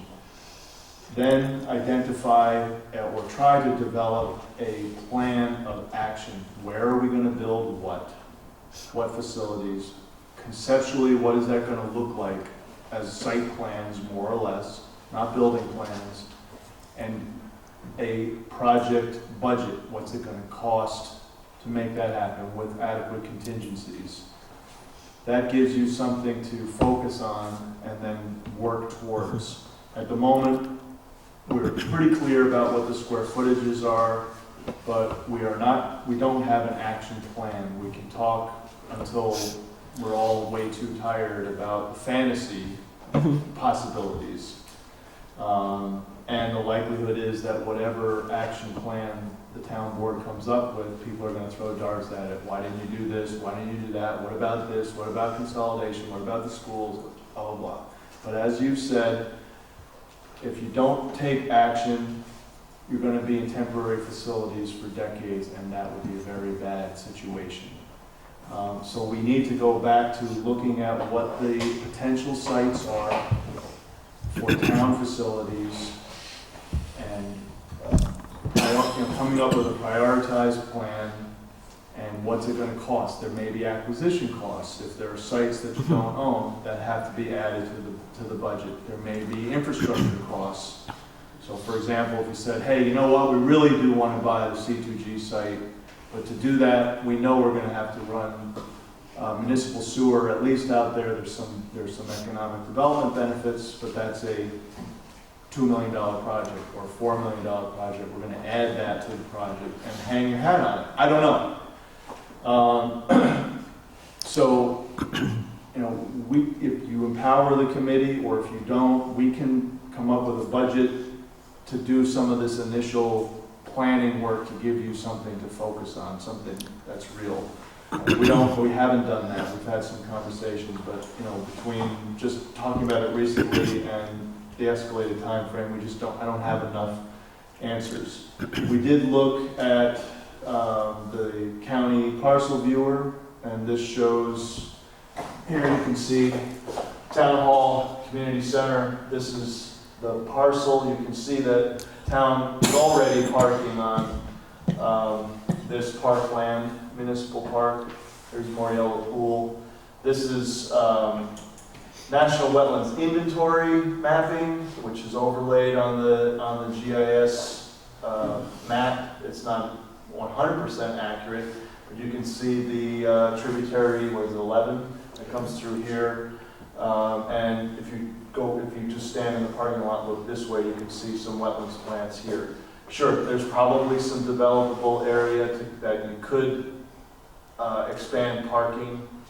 This site has a lot of potential opportunities because of the topographic change, where you could build towards the front of the site and take advantage of the topographic topography a little bit. Okay, well, back in the day, so to speak, when we were doing these studies, we were looking at what can we do. You know, part of the dilemma, the biggest dilemma is parking, really, from a square footage point of view. It's not locating the building or buildings itself. It's the parking that is necessary to accommodate the functions. And the flow. Can we use that incredible park and ride that doesn't ever get used by stewards, and we'll just have a shuttle bus? Well, maybe. And then thinking about the sequential use of that parking, right? Because if you do have court and town meetings, or town meetings and community meetings on the same site, which is a narrow site and highly congested, you've got some real vehicular conflict issues. Back then, we looked at acquiring additional lots, which are now all built out. So these diagrams are, you know, out the window, but the point was, could we actually make something happen? Here we're showing theoretically, and this could move, but was it 17,000 square foot, a two-story building roughly? Yes. And that was, okay, town hall and police, court being somewhere else, and even there, it would be really hard to accommodate the parking. Go back 1 second.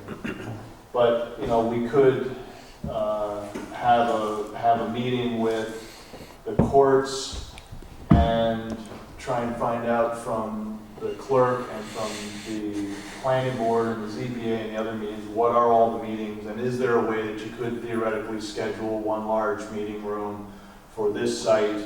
And our gut answer is maybe you could do it now, but into the future it would become a problem.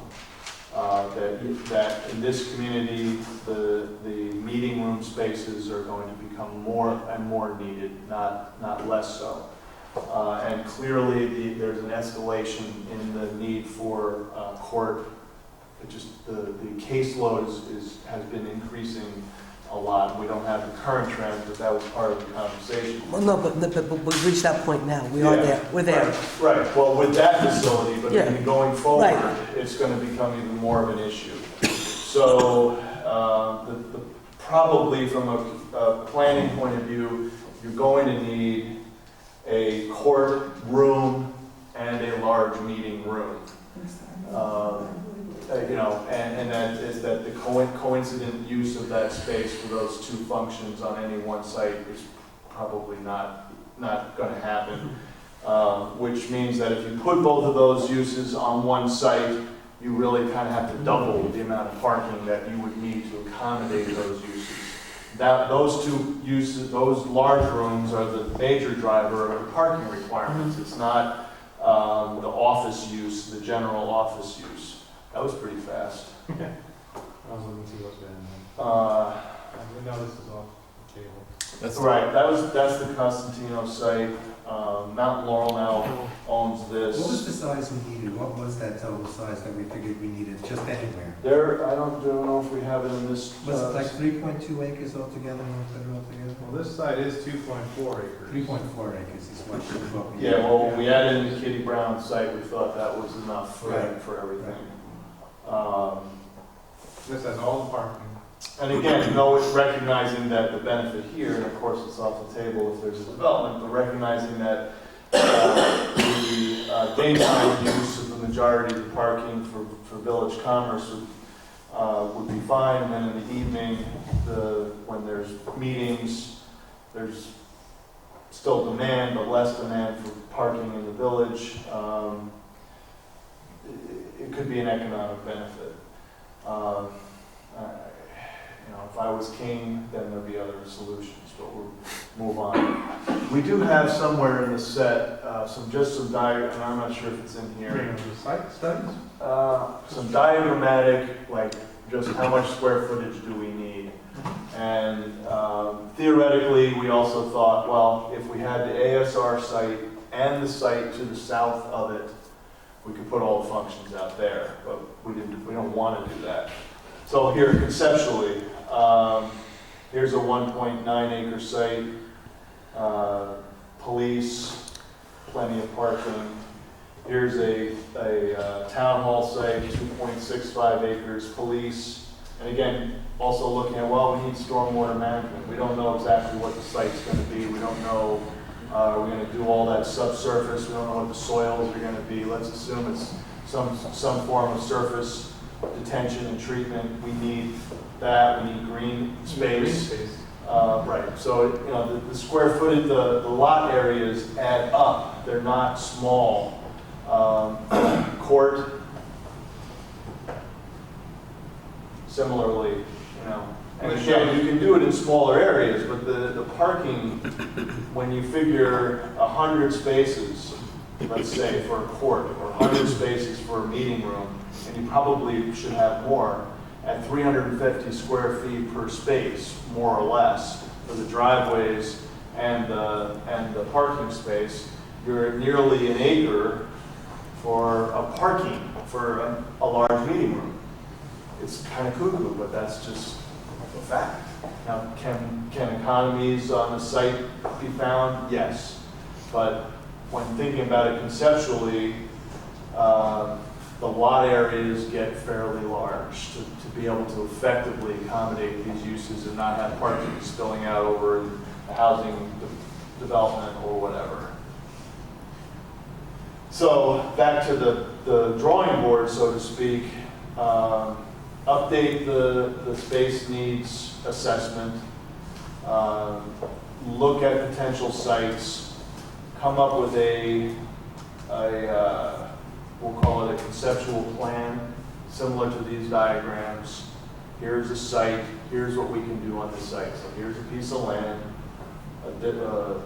here's a piece of land. We believe we can build so many square feet of municipal offices with appropriate meeting space and parking, and that'll accommodate what? This element. That means we probably need another. And all that's in here, right? No, some of it is, but all of these studies are in there, but now going forward. But these Yes. That's in here? Are those, Well, this is the pros and cons of each site. and those are not in there? They're not in there, but they can be emailed. If we can get emailed all this stuff, just at least so we have to stop. So let me just, so we can all wrap up and go home, but have a next step. Is our Dave, Carol, Josh, are you guys willing to continue to serve on a new committee to take a new stab at, where do we go from here? Next step, committee. The Next Step Committee, with a real outcome. Don't Guaranteed. Resurrected from the dead. What? You're like being resurrected from the dead. Tools we need. You'll come back and tell us what you We need. didn't have a budget, but whatever we need, we can for the town. You'll tell us what you need, and we'll figure it out. Yeah. I know George Seafree offered to be on a committee, that George Seafree said that if we formed a committee that he would like to serve, and I think he would be invaluable. So if the three of you, and I guess Rick, I mean, I don't know if you're on the committee or not in terms of, okay. I live in Marbletown. Okay, so Have you spoken to Edward? to who? Have you spoken to Edward? I don't Have you think, spoken to you? no, I don't think his health is that great. But I do know George Seafree said that he would be on the committee. I don't know if Stacy, if you have time, and if you'd want to be on it or not. I don't want to give you more work, so, or you just want to be a resource. We do criticize. I can be a resource. You could be a resource, okay. So if it was the three of you and George, do you think that there's somebody else we should be asking, or do you think that's good enough committee We have to for, think about it. Yeah. We have to think about it. who else? We want to post something too? No, not yet. Tom represented the police commission before. Well, And are you assuming, at least for the moment, that the police are there and they're settled, and then there's going to be the rest well, you know of what us? it is? It's really more, I think that we have to, you can't not think about the police because we're renting a building. It's a 12-year lease. We're into year the fourth year. Where we go from here, what we do, I just think we have to, Could be phased. it has to be part of the plan. So like my original thought had been, if, say, we built a brand new building here, saying, miraculously we found the parking, that you frame out where the police are gonna go, and then when the lease is up, then you build the, the inside for them, but you've got a plan for them, because we don't know what's, somebody could come in and buy the building, so you have to think about them, but, Well, that's why I was thinking whether we should name someone from the police commission. the police commission, Or through the police commission is the Yeah, town it's board. us. Yeah. Okay, Yeah. and all I will say is that Josh kept pointing out to me that this committee was never disbanded. Pardon? Josh keeps pointing out to me that your Oh. committee was never disbanded. No. We never released. You were never disbanded, so, Were you ever now? yeah, they were established and whatever, so are you guys willing to do this? What about Paul Brown? Are you guys willing to do this? We need people who respect the town board and want to work with the town board. And so that's why it's really important to me that the people that end up are on this committee are the people who, A, agree that the town board is actually working in the best interest of the community, and that they're willing to work with us in a cooperative manner so we could work together collectively to get something done. And that's why right now I'm really concerned with making sure we have people that, the three of them are sitting here. They care enough to have come out tonight to sit here, to help, to give us the background, to help us understand it, and agree that we need to do something. And so, again, I'm not here to waste time. I don't think anybody here is here to waste time. We need people who want to work with us, not undermine us. Okay, well, I'll be fed step forward. Thank you, David. And I'm sure that, but I would like, to action, is to ask that Audrey's associates provide you an estimate for an update on the space needs. Well, why don't you, as a committee, make those determinations of what you want to come back and recommend to us? Okay, yeah, well, okay, so 'cause I think And that those that's recommendations the first should step to include agree. it. Okay, so I That's- think the board should go forward with that. Okay, so we're appointing you chair. What? So you've accepted being chair of the new committee? I'm sorry. Well, we have the projections, and you're really pretty cool. You won't be that big a job to change. Okay, so for the time being, Dave, Carol, you're agreeing to do this? Yeah, You still haven't, yeah, I said yes. I know you said yes. You said yes for Carol, you said yes for everybody? Okay, so the three of you, and then George Orford, we'll call George tomorrow, tell him we'd like, or if one of you would like to call George, we'll call George. And- Okay, so you call George, okay, and then you'll be the liaison for the committee? You serve on the committee, Okay, too? so Kevin will serve on the committee, he'll be the liaison, he'll serve on the committee, it'll be the four of you. If you guys think that there's somebody that you would like to bring in that might have expertise, that might help us, if we can think of somebody that we'd like to Sure. offer, but, you know, Yeah. I just want to make sure it's a No, we need someone who could really do the work. It's a working committee Yeah. that's really serious about helping Yeah. us come to a solution. You know, and then if you, as you as a committee are willing to meet with people from the village board, meet with people from whatever, and have these conversations, God bless you.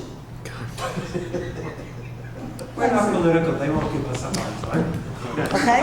Okay, so do you want to do this as a motion, or we don't even have to? Would you like us to do this as a formal motion? Why don't we just do it for the minutes? Okay. Yeah. So I guess Okay, so I would like to reconstitute I would like to reconstitute the building committee, well, I'll let him move it, I'll just frame it.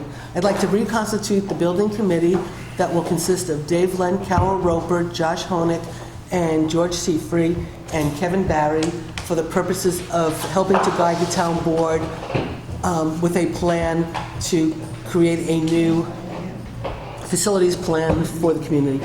So moved. Would you like to second that? You moved it. I moved it. All in favor? Aye. Motion so carried. Thank you all. Thank you guys for coming. No, we're not done. No, we are What do we have not to do?